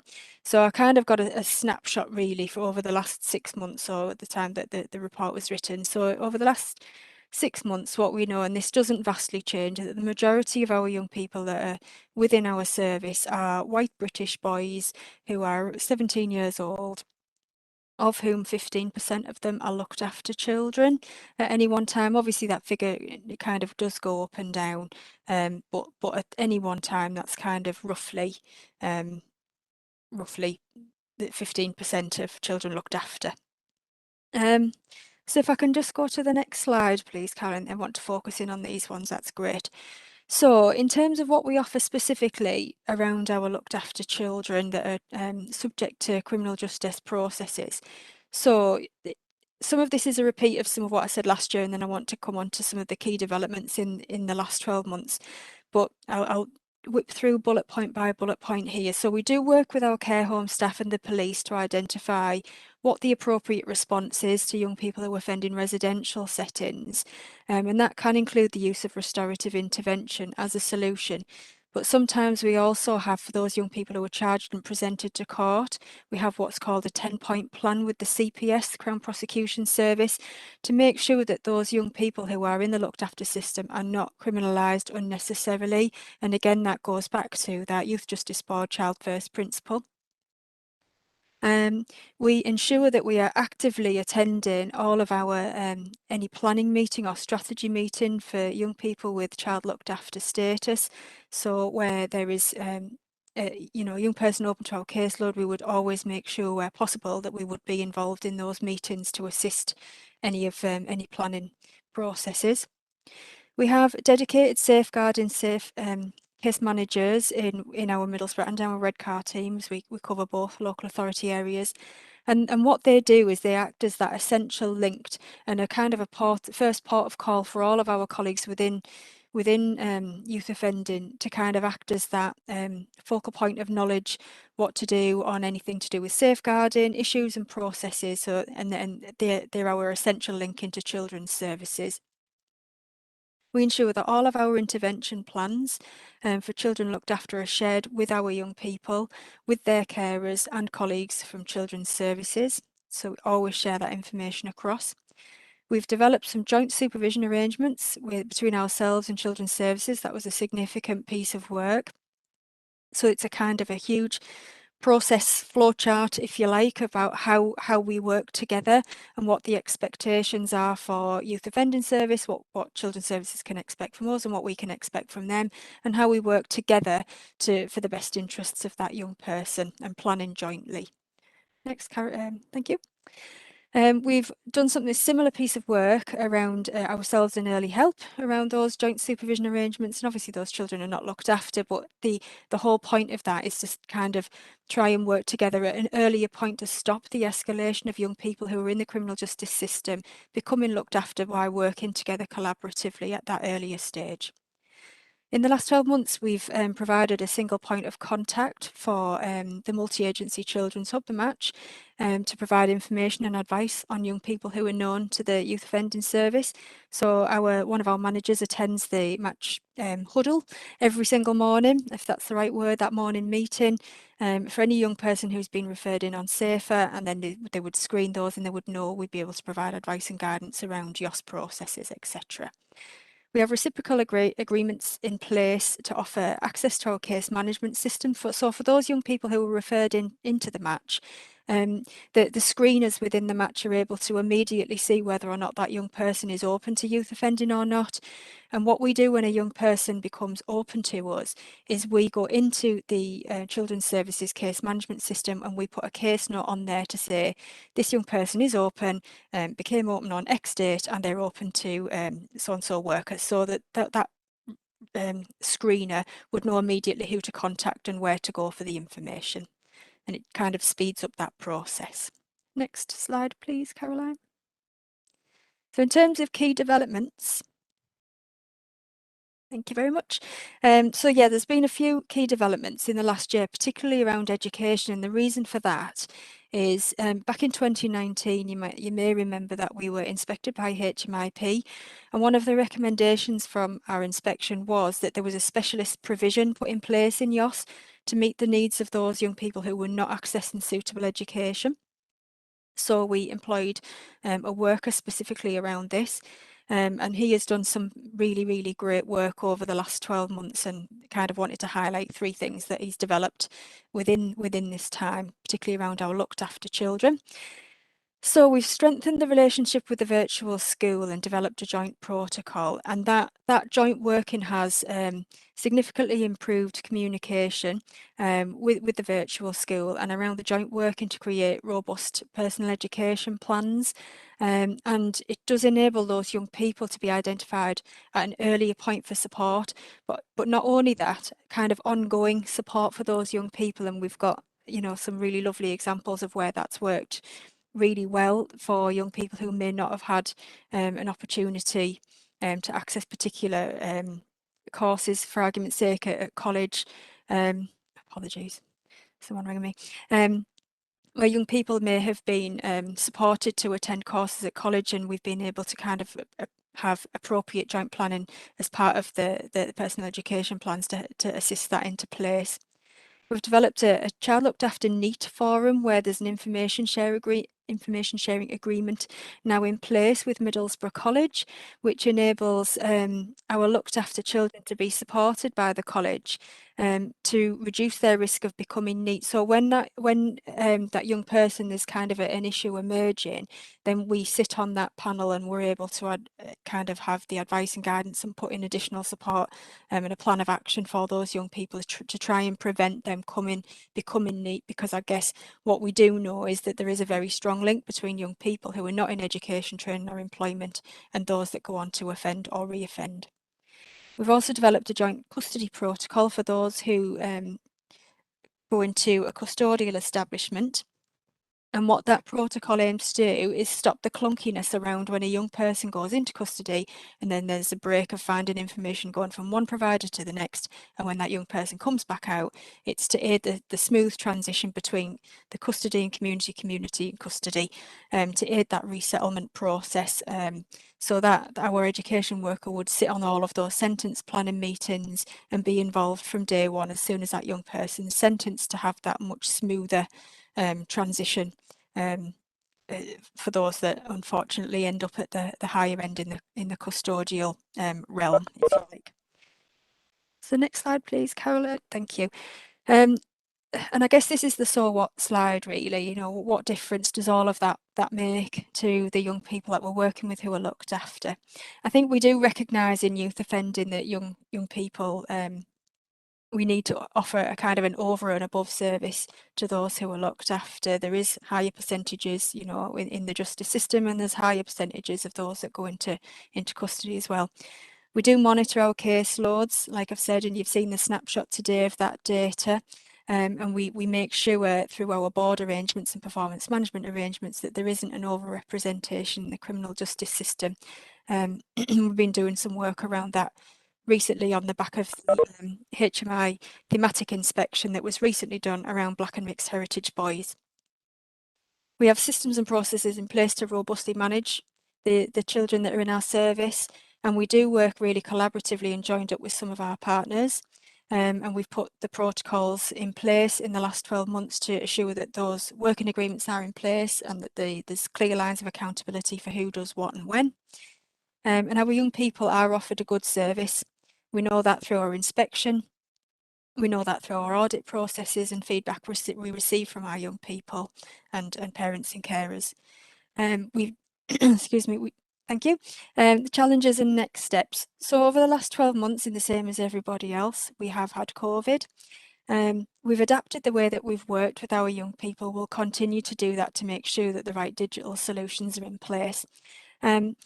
There's lots of kind of work that's gone on around that. So, you know, if unfortunately COVID was to hit again in terms of lockdowns, etc., we would have those solutions in place now to immediately revert back to kind of the virtual working that we were having to do through the COVID era. Also with court, we have what's called the cloud video platform, which enables young people to be dealt with remotely from custody. We've developed our understanding and responded to risks presented by young people at risk of or involved in serious and violent crime and exploitation, but that is one of our strategic priorities this year, and it's probably our biggest challenge at the moment. And we are kind of realigning our service to gear ourselves up for responding to serious violent crime and exploitation differently in the next 12 months. We've developed a prevention arm in the last 12 months too. So on the opposite end to the serious violent and crime, we've also in the last 12 months developed around our prevention. But the challenge we have around that is that we are not funded. It's not a statutory function that we have. It's an offer that we can offer to young people who are on the periphery, and we're doing a lot of work with our colleagues in community safety and Cleveland Police around prevention pathways into our service so that young people are identified at an earlier point and brought to our attention at an earlier point so that we can offer them some prevention activity and try and hopefully divert them away from the criminal justice system. You know, we are on a journey with our education, training, employment, and I guess the challenge is to make sure that we are embedding those positive developments that we have made in the last 12 months. And the progress that we have a YOS management board. There's some board members, previous and current, on this call today, and all of our progress is reported on a quarterly basis into that, and then culminated into our youth justice plan on an annual basis and reported back into the Youth Justice Board. So it does have some challenges, but we've had a lot of positives over the last 12 months too. So I'm happy to take any questions that anybody's got. Thank you, Kay. That was very informative report. Has anybody got any questions? Councillor Walker? Thank you. Well, I'll take Councillor Halawi first because. Okay. Sorry, Councillor Walker, but obviously you were observing today, so I'll take Councillor Halawi first. Well, I'm still a corporate parent though. I'll come back to you in a moment. Councillor Halawi. Thank you, Chair. That was really interesting, the report. And one of the questions that occurs to me, Kay, is what sort of proportion of repeat offenders do we have going through the system? Or, you know, where do we stand with that? I would obviously give us a lot of indication about where progress is being made, where people's situations are challenging, where the challenges are for you. So I just wondered if a lot of the people that come through are new cases, or if there's a proportion of people who are still finding life challenging. Thank you. Yes, Councillor Hawaii, no problem. It is a mix. We do have quite a reduction in our first-time entrants, i.e. those that come into the system on substantive court outcomes. But we have a challenge around our repeat offending rates, which currently at around 50% at the moment. And I think there's lots of reasons for that. However, I think one of the things and one of the main points to make here is that we're seeing less volume of young people in the system than we used to be seeing. Kind of, if you look over the last 10 years, you will see a significantly less amount of young people in the system now. And as a result of that, the cohorts that we track in terms of our reoffending increases because there's less people that we're tracking. So it kind of impacts on those figures, but that's not to say that we don't do everything we can within our gift to work with these young people and reduce the reoffending where we can, but it is a challenge. I think that's a really sad challenge as well, isn't it? To find that young people can't get supported and helped in, or they can't accept it or access it. So I think that must be a really sad part of your work, Kay, and thank you for rising to the challenge and every good success and hope that that can turn itself round for those young people concerned. Thank you. Thank you. Thank you, Councillor Halawi. Councillor Jeanette Walker. Thank you very much, Chair. Thanks for letting me speak. I'm just a little bit concerned about a few issues, actually, and thank you very much for the report. Okay, I've had questions in my own community about the youth offending service for a couple of things that I want to know. Who are your partners? You keep talking about who your working with partners. Who exactly are your partners? Yep. So we have some statutory partners. Sorry. Yep. Yeah, it's all right. I'll just say my question, then you can either come back to me now or you can let me know the answers if you like. One of the problems I've got is what's the consequences for some of these children that are back out on my streets as well, and I would imagine there's other people as well. What happens to those children who then who are recommended when they go to court to have bail conditions, and it doesn't happen because youth offending have said no? Why are those restrictions and everything taken off those young people? I know they will need help, and I'm not saying they don't, but I honestly believe that sometimes we need to give some consequences. And also I think conditions need to be there to try and dissuade them from doing what they do on a regular basis. How do you work with them? What exactly do you do working with them? What exactly encouragement are they given to not reoffend? And basically, what about restorative justice? That's just a couple of my questions. Thank you, Kay. Yep. Okay. Before I go back to Kay, I think Rob Brown wanted to just come in on one of those points. Did you, Rob? Thank you, Chair.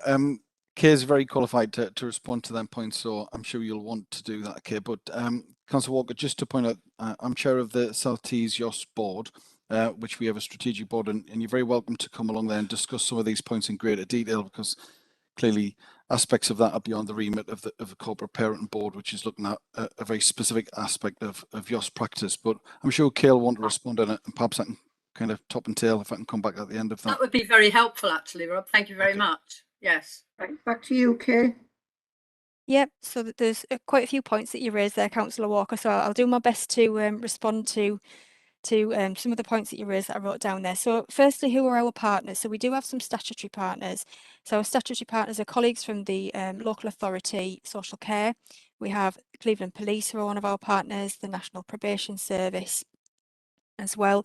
But we also work with numerous other partners, sort of voluntary sector, such as Add a Project for those young people who are have substance misuse issues, etc. So there's lots of partners that we do work with alongside, but they're our kind of our main ones, if you like. In terms of consequences, it depends at what starting point those young people are at. So there's numerous different sanctions, there's numerous different points that they come into the system, and there's lots of different sanctions and disposals, if you like. We have out of court disposals and we have court disposals, and those decisions are made. If it's an out of court disposal, that would be a joint decision that's made through the courts that then comes to ourselves and Cleveland Police to have a joint panel and a joint decision making process that then goes back. So we don't make these decisions lightly, and we certainly don't make them by ourselves. They go through that process, and otherwise, if it's a court process, then the court, a young person would be presented to court.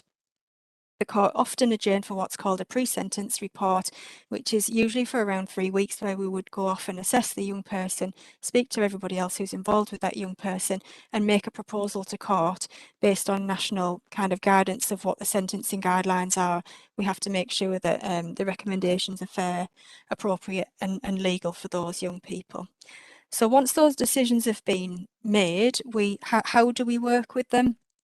We work with them in lots of different ways. There's lots of different things that we do with them. So we have offending behaviour programmes. We work either on a one-to-one, we can work with them on a group work. We have them doing reparation in their community, which is victim-led. I know you've just mentioned to me around restorative justice as well, which is a huge part of our work. So we have dual responsibility in the youth offending service. So we do need to look at the welfare of the child, but we also have a responsibility to our communities and the victims. So where there is an identifiable victim of a crime, we have restorative justice practitioners within our service who would contact those victims of crime, work with them to see what their views are, and that would also inform the sentencing process and the way in which we work with them too. And sometimes victims wish to be kept informed, sometimes there is face-to-face mediation meetings, etc. There's lots and lots of different ways that we can work, and that's one of our strategic priorities, Councillor Walker, this year is around restorative practice, and we're looking at an accreditation for our service, and we're very nearly there with that, and we're proud of the work that we do. Consequences for young people. So if they don't comply with their orders, there's depending on what type of order they're on, we would only accept certain kind of reasons for people not attending appointments with us, and that's usually medical reasons. They have to have a very reasonable excuse not to attend appointments with us, and if they don't, then we would execute breach processes and take them back through the court system to be dealt with by the court. I hope I've answered most most that you've raised. Yeah, thanks very much. Thank you. Thank you, Kay. That was a very Thank you, detailed reply there, and I'm sure that answered most than all Councillor Walker's worries. I'm sure you will attend where that Rob suggested to find out a little bit more about it. Thank you. Most welcome. Both very much indeed. Thank you, Chair. Are there any more questions before I move on? Chair, I believe Xavier's got his hand raised. All right. Yes, Xavier. Yes, Chair, thank you. I would just like to say, okay, could we have a look at the reoffending rates of also bringing in when they actually do end the order? So could we not actually look at the home situation and why they actually reoffend? Yeah, we do, Xavier, as part of our work. So we monitor and track those young people at varying points after they've finished with us. Unfortunately, we don't get to find out what happens to those that turn 18, but they appear on our reoffending figures anyway. So it kind of skews some of our figures, if you like. But yeah, it's certainly something that I can take back and have a look at, no problem. Thank you. Good point there, Xavier. Thank you very much. Right, if there's nobody else, I'm ready to move on to the next item, which is performance against corporate parenting strategy, and that's by the Director of Children's Care, and it's going to be an update on the performance scorecard. Chair Rachel Farnham has submitted her apologies, so I will be presenting that report on her behalf, if that's okay. That's lovely, thank you. So like you've mentioned there, I'm here to measure our progress in social care against the permanent scorecard, and we're going to look at performance in November. Caroline, if you're able to move on to slide 2, please. So there's a lot of information here, but what the top graph actually evidences is that there's been an 18.1% reduction in the number of looked after children since the same period last year. And you'll know, because I mention it, I think every time I do this presentation, that we were at a height in September last year of 702 children. Since that time, we've managed to reduce the looked after population by 167 children, which amounts to 24.7%. And that really is through us being stronger and our practice being stronger at the beginning of the process. So we're doing more preventative work to prevent children from coming into care, and when they do come into care, we're progressing them through to permanence at the earliest opportunity. So performance is very strong in that area, and we measure our success of that against other regional neighbours and statistical neighbours, and we do that by looking at how many children are looked after per 10,000 of the children population. So last month there was 165.1 children looked after per 10,000, and that's dropped this month to 159.4. When we were at our height, that was over 200. So the gap is closing, which that bottom graph will demonstrate. The gap is closing between where we are at and where our regional neighbours are at. So we've still got some way to go, but month on month we're making progress, and that is because more children cease to be looked after than they do those that start to become looked after. So moving on, please.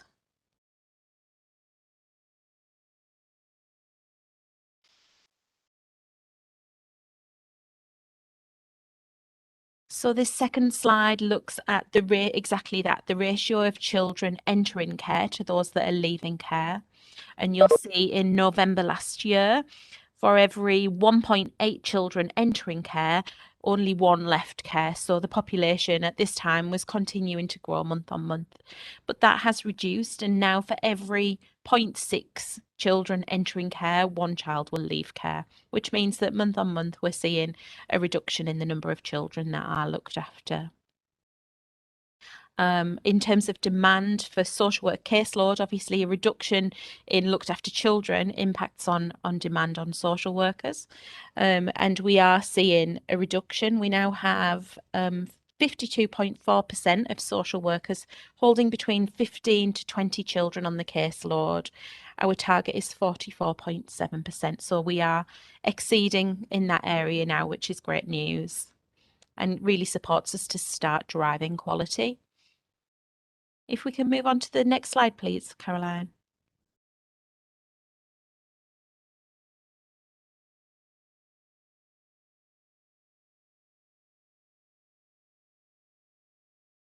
Okay, so this top chart is around the amount of time that children spend in care, and we look at that by measuring for those that have ended care that month how long they've been looked after. So in October we saw 25 children that stopped being looked after, and the average number of days that they had been looked after was 151 days. So we've done an analysis of those 25 children. 5 of those children had been looked after for 5 years or over, 3 of which had turned 18, so they'd actually been in care through to adulthood. You'll see from the graph that this is quite a significant improvement from last month, where there was 263 days. The reason for that is that last month we had a number of children that we'd secured permanence for that had been in care, rightly so, for a number of years. So that actually takes the average day right up, and you'll see this month that has come back down again. So there's been 9 special guardianship orders and child arrangement orders granted in October, and a further special guardianship at the end of September granted that hadn't previously been recorded. So that is strong performance, and the reason that this month was stronger than previous months is that we do have a commissioned social work team that are working specifically to progress children through to permanence via SGOs, and they are coming to the end of one of their phases where all of the work has been done, all of the assessments have been concluded, and the special guardianship reports completed, and they're in the phase where they're in court and they're securing those orders. So we did see a particularly strong month last month. In the last 6 months, we've had 34 special guardianships secured, and in the last 12 months, 90, which again is really strong performance. Can we move on, please? So when we talk about placement with parents, we're talking about children who are looked after, but we share parental responsibility as corporate parents for them, and they are placed with parents. So there are currently 51 children in Middlesbrough who are placed with a parent but looked after. 39 of these children are subject to full care orders. All are tracked through the permanency monitoring group on a regular basis, and that allows me the ability to have oversight to make sure that those plans are driving forward. We have had a significant reduction of the number of children placed with parents. In September last year, there was 99 children living at home subject to a care order, and this has reduced month on month. We've managed to reduce in the last 12 months by 51.5%, And in October alone, we had 6 more children that ceased to be looked after, and that was because we no longer needed to share parental responsibility. We went to court and we asked the court to revoke the care order because the children are safe and well cared for. So again, that's all positive. In terms of adoption, we know that in this adoption scorecard evidenced in 2020-21. Sorry, could we just, thank you. There'd been a 56% increase in the number of children that secured adoption orders from the previous year. And our performance in relation to adoption continues to be positive. This year alone, 17 children have secured adoption orders. We've got another 32 children that are subject to placement orders and we're progressing through to adoption. They're at various stages, but we only have 2 of those children that are not yet linked to adopters in some form. And that is due to the complexities of their needs and the ages of the children that sometimes makes finding adopters difficult. Caroline, please could we move on to the next slide? So the chart 1 on this slide shows the number of children that are placed outside of the Middlesbrough area and particularly outside of a 20-mile radius. So there was 33 children who commenced a new placement in October. And when we've looked at that data, 18 of those children were actually placed in Middlesbrough and a further 8 were placed in the Teesside region, which is obviously the next best thing for most of our children because we can continue to support stability in school placements, their family time, etc. So of the 7 children that were placed outside of Teesside, 1 child was adopted, so had secured permanence. And that would always take a priority over a child remaining in the Middlesbrough area. 1 child was placed in a young offenders institute and 4 children were placed in external residential placements. Those children have some of the most complex and difficult needs.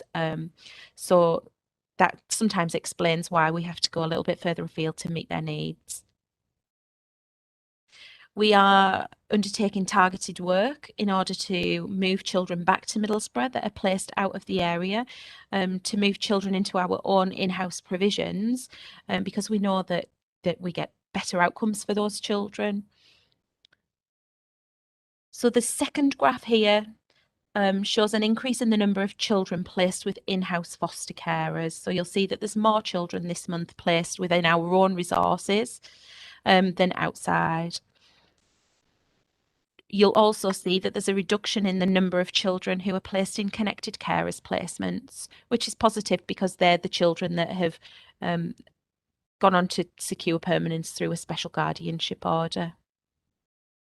If we can move on, please. So this next slide talks about placement stability, which is what we try and achieve for all of our children and young people. This chart shows that 65.9% of children in care have had only 1 placement in the last 12 months. We're slightly below target, we're 4.1% below target, and the target's 70%. What we need to bear in mind when we're thinking about placement stability, though, is sometimes a placement move can be a positive move for a child. So if, for example, we've moved a child from a residential placement to a foster care placement, yes, they've had a placement move, but it actually allows them to be brought up in a family. So some placement moves will be deemed as positive. We also measure children that have had less than 3 placement moves in the last 12 months, and our performance in this area has improved significantly over the last 12 months. So in this period last year, we had 136 children who had experienced 3 or more placement moves, and we have reduced that to 39, which is a 71% improvement. So a real good news story, and that really is around the strength of our partnership working, the strength of our working with virtual school, our edge of care service, etc. So this last slide is around the quality of the practice, and I thought it would be important to share some of this with Corporate Parenting Board and offer some reassurance about practices improving in the service. So we know last month that 96% of our looked after children had been seen within the last 6 weeks, which is our practice standard. This means that social workers are spending time, they're building relationships up with children, they're talking to children about if they feel safe, if they're happy, and they're ensuring good outcomes. That is a decrease from last month, but only of 1%, and practice has been consistently high in this area since May. We've got very robust performance clinics in place to ensure that there's strong oversight of that, and that's reported into the Director monthly. With regards to supervision, this ensures that our managers have management oversight and then they are driving the plans for children. 91% of our looked after children have had supervision within the month of October. There was 36 children who had not been supervised during that period, and that was largely around staff absences, holidays, etc.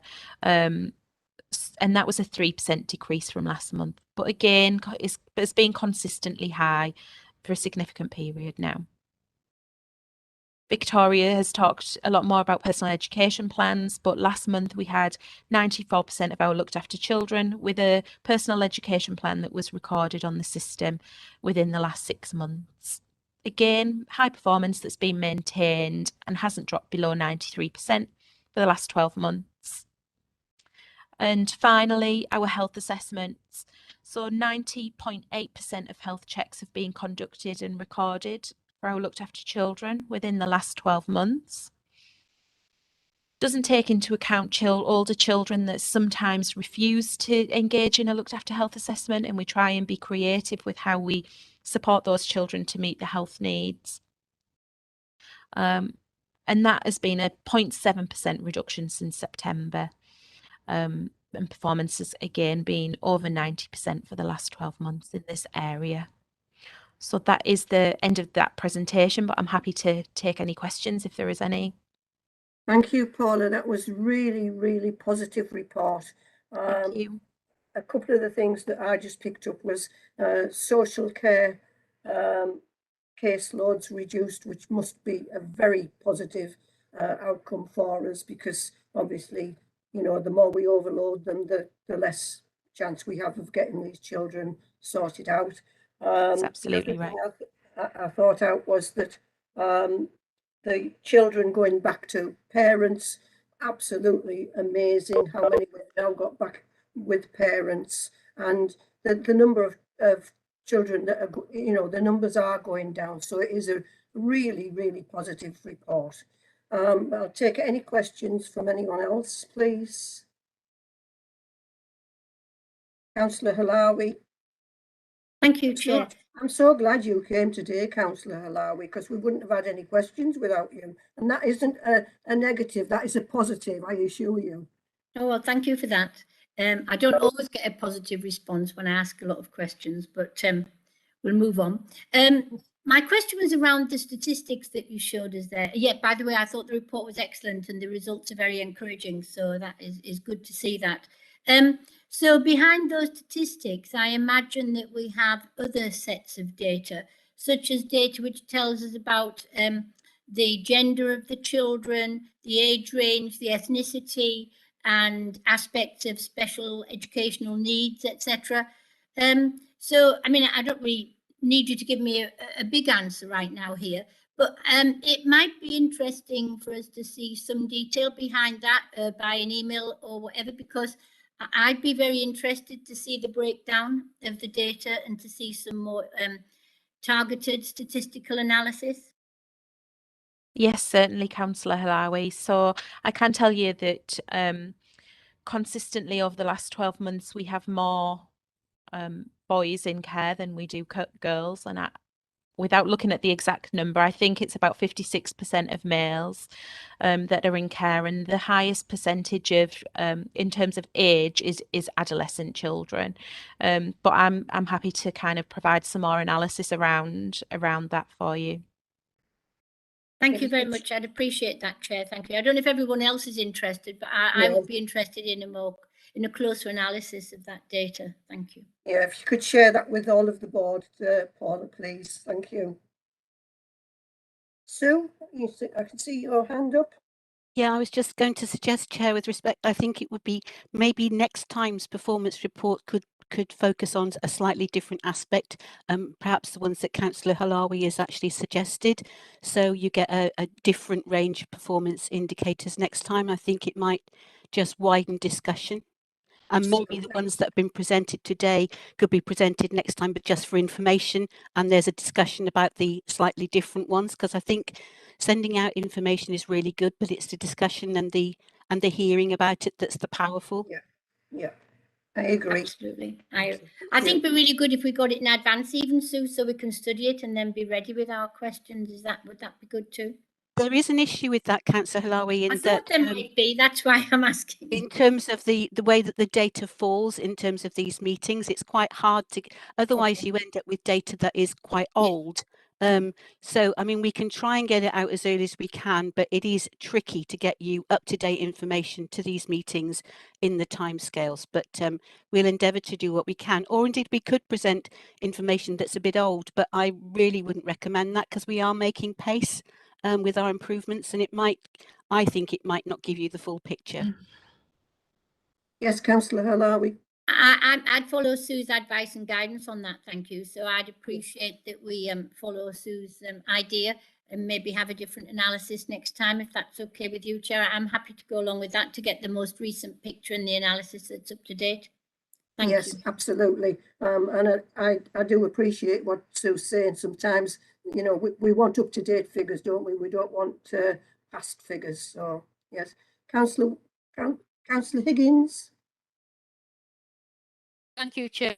I'd just like to say to Sue and all her staff, it was great to see that the government doesn't need to keep such a close eye on your service area, because you've all done a fabulous job. So congratulations to everybody. I think the other thing that I'd like to add is when you look at the national trends, you know, the numbers of looked after children are rising nationally, and the numbers of children getting adopted are reducing. So we're actually going against those trends in a lot of ways, due to the improvements that we're making, and like Sue says, the pace that we're working at. Yes, thank you. Councillor Walker. Thank you, Chair. Thank you for allowing me to speak again. I just wondered with those information and the whole information regarding children coming into care, would it be possible to have some kind of indication as reasons for children coming into care? Some of the, what is it, you know, through breakdowns in family relationships, you know, just some kind of overall impression of how these children are coming into care and why. Some of the reasons. It seems so sad that family breakups can actually cause this, or a breakdown family. I don't know, but it would be nice to see, have an inclination of what's happening, and see. I know we have early help and we have interventions there, but are there any other ways and means that can be helped towards stopping it happening in the first place? So. Chair, I'm happy to add that to the scorecard next in the next corporate parenting board, and I'm sure we could add some more information about the numbers of children who've been prevented from coming into care due to the Educare service. Thank you. Any further questions for Paula? Right, we'll move on to the next item, which is item 12.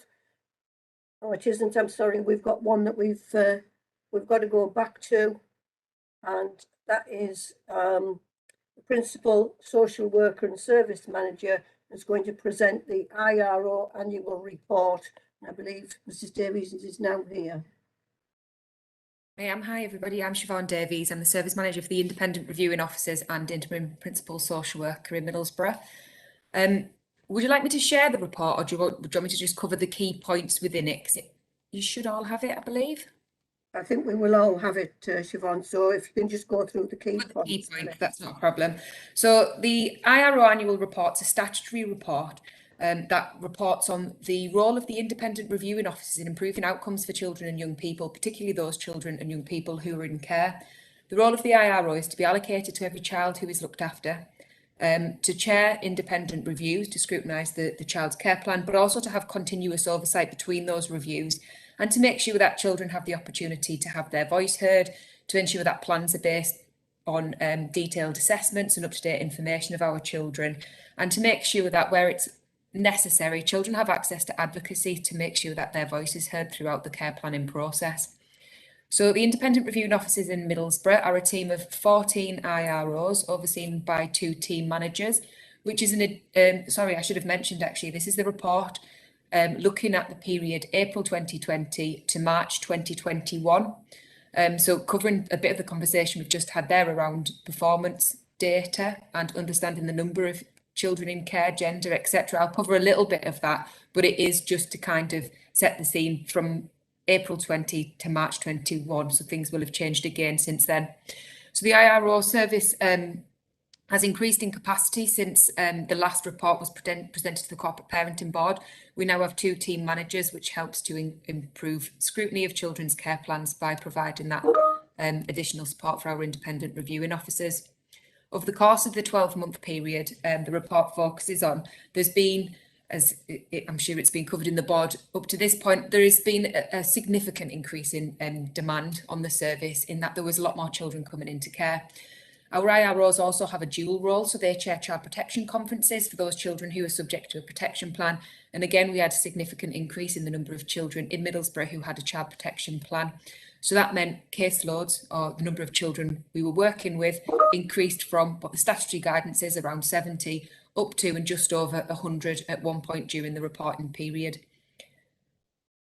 We've addressed that by, as I say, increasing the number of independent reviewing officers we have in the team, and we've got some additional agency support in to help reduce the number of children per IRO to make sure each child has that independent scrutiny and oversight. So when I've prepared the report, I've prepared it in a way that focuses on, if Middlesbrough was a village of 100, what would that mean for our children in terms of the numbers and the performance, but also thinking about it through the eyes of that child. What does the performance actually mean for that child? So focusing initially on children who are in care. If you're a child in our care, you're more likely to be male than female, which was 55% last year. And you're probably white British, although there is more children from minority ethnic communities entering our care in the past year, which was 2.5% increase. If you are a child in our care, it's less likely that you've had more than 3 home moves. 86% of children have lived in the same home, less than 3 homes. And it's likely that you've lived in that home for over 2 years, which is 52%. More children have now had their plans agreed in court. And that means that children are on the way to a plan of permanence, which is a better position than we were in during the year before. It's probable that you'll live within Middlesbrough. 50% of our children do. And 80% of children will live within 21 miles of Middlesbrough. But for some children, 21%, they'll live over 20 miles from Middlesbrough in our care. It was more likely during 2021 that if you were in care that you would leave care, because 40% more children left our care than they did during the year previous. And a majority of those, the chances are, if you did leave our care, you went back to live with parents or you lived with family and friends through various different orders, such as special guardianship orders or child arrangements orders, or it may be that you left our care without an order at all. But for some children, a lesser percentage, 1 child of 100 would have been adopted. 5 children would be waiting for adoptive placements. For those children, when they are in care, when they had their looked after reviews and the plan was reviewed, some children went along, but if they didn't feel able to, some would also send the views in writing, but not all did, and that's something that we're working on. When children didn't feel able to send their views along to their review meeting, they may have instructed an advocate, but that was only 10%, and again, something that we want to increase on. You may have seen your IRO before your meeting to encourage them to share the views and the wishes or participate in some way within the meeting. 43% of children did. Your reviews were likely to be in time scales.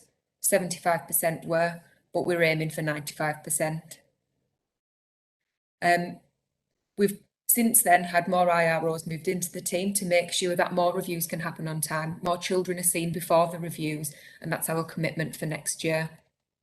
If you're a child in our care, your IRO is also responsible for quality assuring work, which means checking the child's file, making sure they've had a say in the plan, make sure that the plan provides the right support to meet the needs, and they do this by completing what we call a monitoring tool. The monitoring tool tells us that if you're a child in our care, you're likely to have an up-to-date plan, but what we want for those plans is for them to be smarter, so more specific, measurable, realistic and timely. We know that when IROs have been worried about a child's plan, if you're in our care, we would raise what we call a challenge through the dispute resolution process, or issues resolution process as we call it in Middlesbrough. And during the year that we're reporting on, 150 challenges were raised by independent reviewing officers, which we'll come to a bit later on. If you're a child in our care, it may be that you have an assessment, but your assessment needs to be updated. IROs found that not all children have an assessment, which is something that needs to improve to make sure that the plans are based on good quality and up-to-date assessments. You're right, the IRO team were also audited to check on the quality of the IRO service during 2021. And what we know is that if you're a child in our care, the quality of your independent review is likely to require improvement to be good or good, but there are some reviews that need to be better. We found that children do have the opportunity to share the views, and the views are clear in most reviews. And most importantly, the IROs make sure that the right people attend the review so that everyone can contribute to the child's care plan. IROs spent some time looking at those children where they had experienced placement moves. So we have a responsibility to hold what we call disruption meetings for children who experience a home move or are at risk of a home move. So the IROs chair those independently and pull together some learning from those about what's it telling us about children's experience if they do have to move. During the year 2021, we found that all of the children who'd had a disruption meeting, they were all 11 plus. For some, COVID had affected the stability of their home. Some carers felt they weren't given enough information when a child first moved in, or that another child moving in alongside that child affected how well the placement or the home was for the children.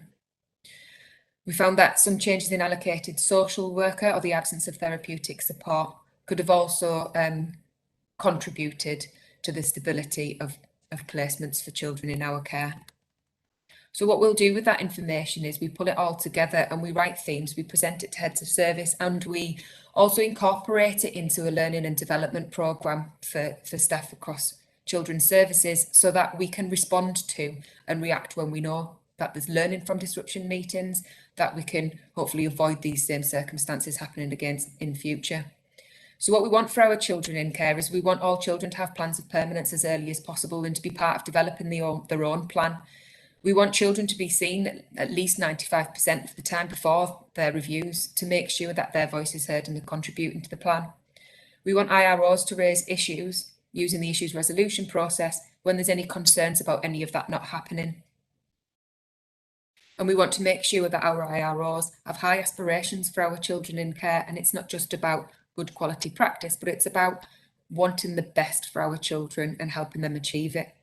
We got some really lovely feedback from children and young people, which is included in the report. Just some of the words that were used by children, and a mother who gave feedback was how the IROs are friendly, amazing, and that they feel comfortable being able to talk to them about or ask them anything that they needed to ask them as part of the process. So moving on to look at children subject to a child protection plan. If you're a child subject to a protection plan in Middlesbrough, that's 17 out of every 100 children. You're more likely to be male than female, 55%. Then you're more likely to be aged 10 to 15 years old and white British. You're most likely to be at risk or suffering from neglect. Secondly, then emotional abuse. You're less likely to have had a child protection plan because of physical or sexual abuse. If you've had a one child protection plan, it's possible that you've also had more than one child protection plan, which is 17%. We don't ever want child protection plans to last too long, because that means children are living in unsafe situations for too long, and that's something that independent reviewing officers keep an eye on. So your child protection plan shouldn't last more than 2 years. 3% of children had child protection plans who did, the majority don't. Your child protection conference is where the decision's made whether you are likely to suffer significant harm. It should take place within 15 days of an investigation being carried out. During 2021, there was only 65% of conferences that had taken place in timescales. And we know that that was largely to do with staffing and being able to respond to the increasing numbers of children who are becoming subject to a protection plan. And as I touched on earlier, we've put some staff in place to help us address that. So if you're subject to a protection plan, overall, the audit team who came in to check on the quality of our performance tells us that 90% of the child protection conferences required improvement to be good or were better. There's a good attendance from parents, although they're not always prepared properly beforehand, and children's voices are considered. Child protection conferences are well attended by other professionals who are working with the child, and professionals work together to discuss a safety plan. The minutes from the conference are well written and detailed, and everyone present, including parents, are encouraged to scale what they think the risk is like for that particular child, which then helps contribute to the plan. Again, the CP chairs, the independent reviewing officers, are responsible for quality assurance and completing a monitoring tool. So in doing that, what they found was when child protection conferences don't take place in a timely way during 2021, it was largely to do with staffing. They found the quality of the information shared by social work and other professionals was good on most occasions, and that children's views were being presented. They did find that often the core group didn't meet between meetings, and that needed to be better. And IROs, when they were worried about quality of practice, raised IRO challenges, and there was 52 during the past year.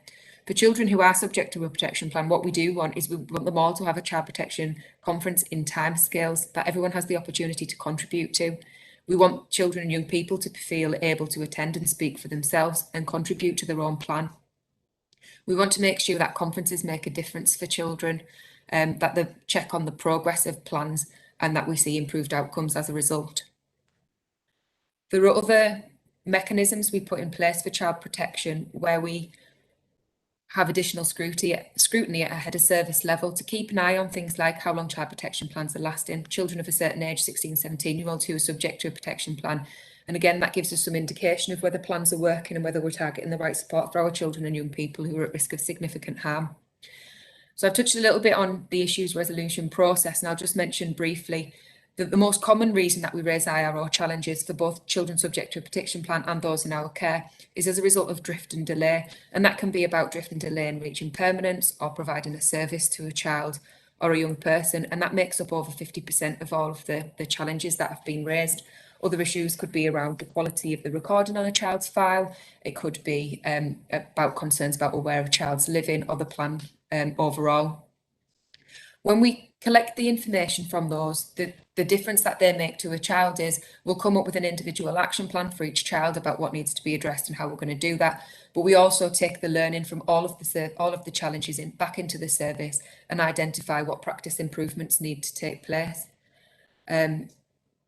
I've touched a little bit in the report on partnership working because we've got some lovely feedback from partners about their contribution to the child protection and looked after process as well. I'm conscious of time, so I won't go into too much detail on that unless anybody particularly wants me to.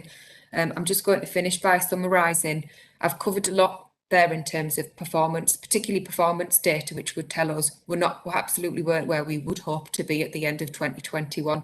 But I can say that we have since made some quite significant progress in terms of timeliness of the number of children seen before the reviews, timeliness of conferences and looked after reviews, and the contribution of children and young people within their meeting as well, which is excellent. And we need to continue to maintain compliance with our key performance indicators. We still want to work on increasing child participation, and we're working with participation people to do that. We want to increase IRO oversight between meetings and set a midway review as a minimum standard for every child to make sure that if there's any drift and delay, we pick it up as soon as possible. We want to be able to demonstrate the strength of the impact of IRO challenge for each individual child. We're going to do this by developing specialisms within the IRO service to better support children in particular groups, for example, care leavers, unaccompanied asylum seeking children. We're going to increase in support and feedback mechanisms for parents, and IROs will contribute to overall practice priorities linked to the improvement plan. So happy to take any questions or comments. Any questions, please? Questions? Everybody's getting tired. No questions at all. Right, another positive report there. I still thinking behind the scenes here, there is still quite a lot of improvements that we need to make. That is no reflection on you, Siobhan. Obviously, you know, we need to keep up and do the best we can for these children. And what you've just said, I did feel that just we need to totally keep on top of what we're doing and make sure that everything is particularly in place. And I know we are doing the best that we can. And I know that we've had some very, very positive reports today from all our officers. So I would like to thank all officers for coming. I would like to thank all members for your questions. And as I said, the reports that we've had today have been very, very positive. It makes me feel we are really going in the right direction. Certainly come a long way from a couple of years ago where we were all devastated. And I know that is through Sue Butcher and a team, but all of you officers that have put forward your reports today, it shows how much you're all working. So thank you all for that. And just before we leave, we have if there are any other urgent items, I haven't got any. So it is just for me to say, if there's anybody out there watching this and would be interested in being a foster carer, please get in touch with Middlesbrough Council. We would love to hear from you. We're also looking for social workers, so anybody that thinks that they've got the qualifications that we need, please come forward. Thank you very much indeed. Thank you all for your attendance today, and thank you for anybody who's watching. I've got a message here, a hand up here from Susie. Thank you, Chair. I just think that Carl would like to make a point before we close the meeting. Thank you. Oh, trust Carl Snowball to want to come in right at the last minute when I'm ready to go. Come on, Carl, what is it? I'm sorry, but it's a very quick. Well, it's a very quick point, but it's just to recognise it Carl. again. I'm just pulling your leg, you know. No, it's okay. I know some time ago we mentioned we got in touch, I think, with our young people, and one of their points that they came back with that they didn't like the phraseology "looked after," and we still use it in our reports. We still use it in our dialogue. I mean, I've been in education all my life, and I still probably still use it. I know it's a difficult one to get out of, but I think their replacement was children in care and not children looked after. They didn't like that "looked after" tag for whatever reason. I still think we've got a way to go in some of our reports and some of our dialogue to meet their requirements. That's lovely, Carl. Thank you. I think we really could do with talking to some of our young people, and I've just done it myself, children in care, to ask them to come up with some ideas of how they would like to be spoken about. And yeah, I think that's a way we could go, and we've got to get away from what is not liked by them. Okay. Thank you very much indeed. So thank you to everybody today for all your input. This has been a really good meeting, and all I've got to say is good night. And I can't say have a safe journey home because most of you are at home. Have a good night. Thank you and bye.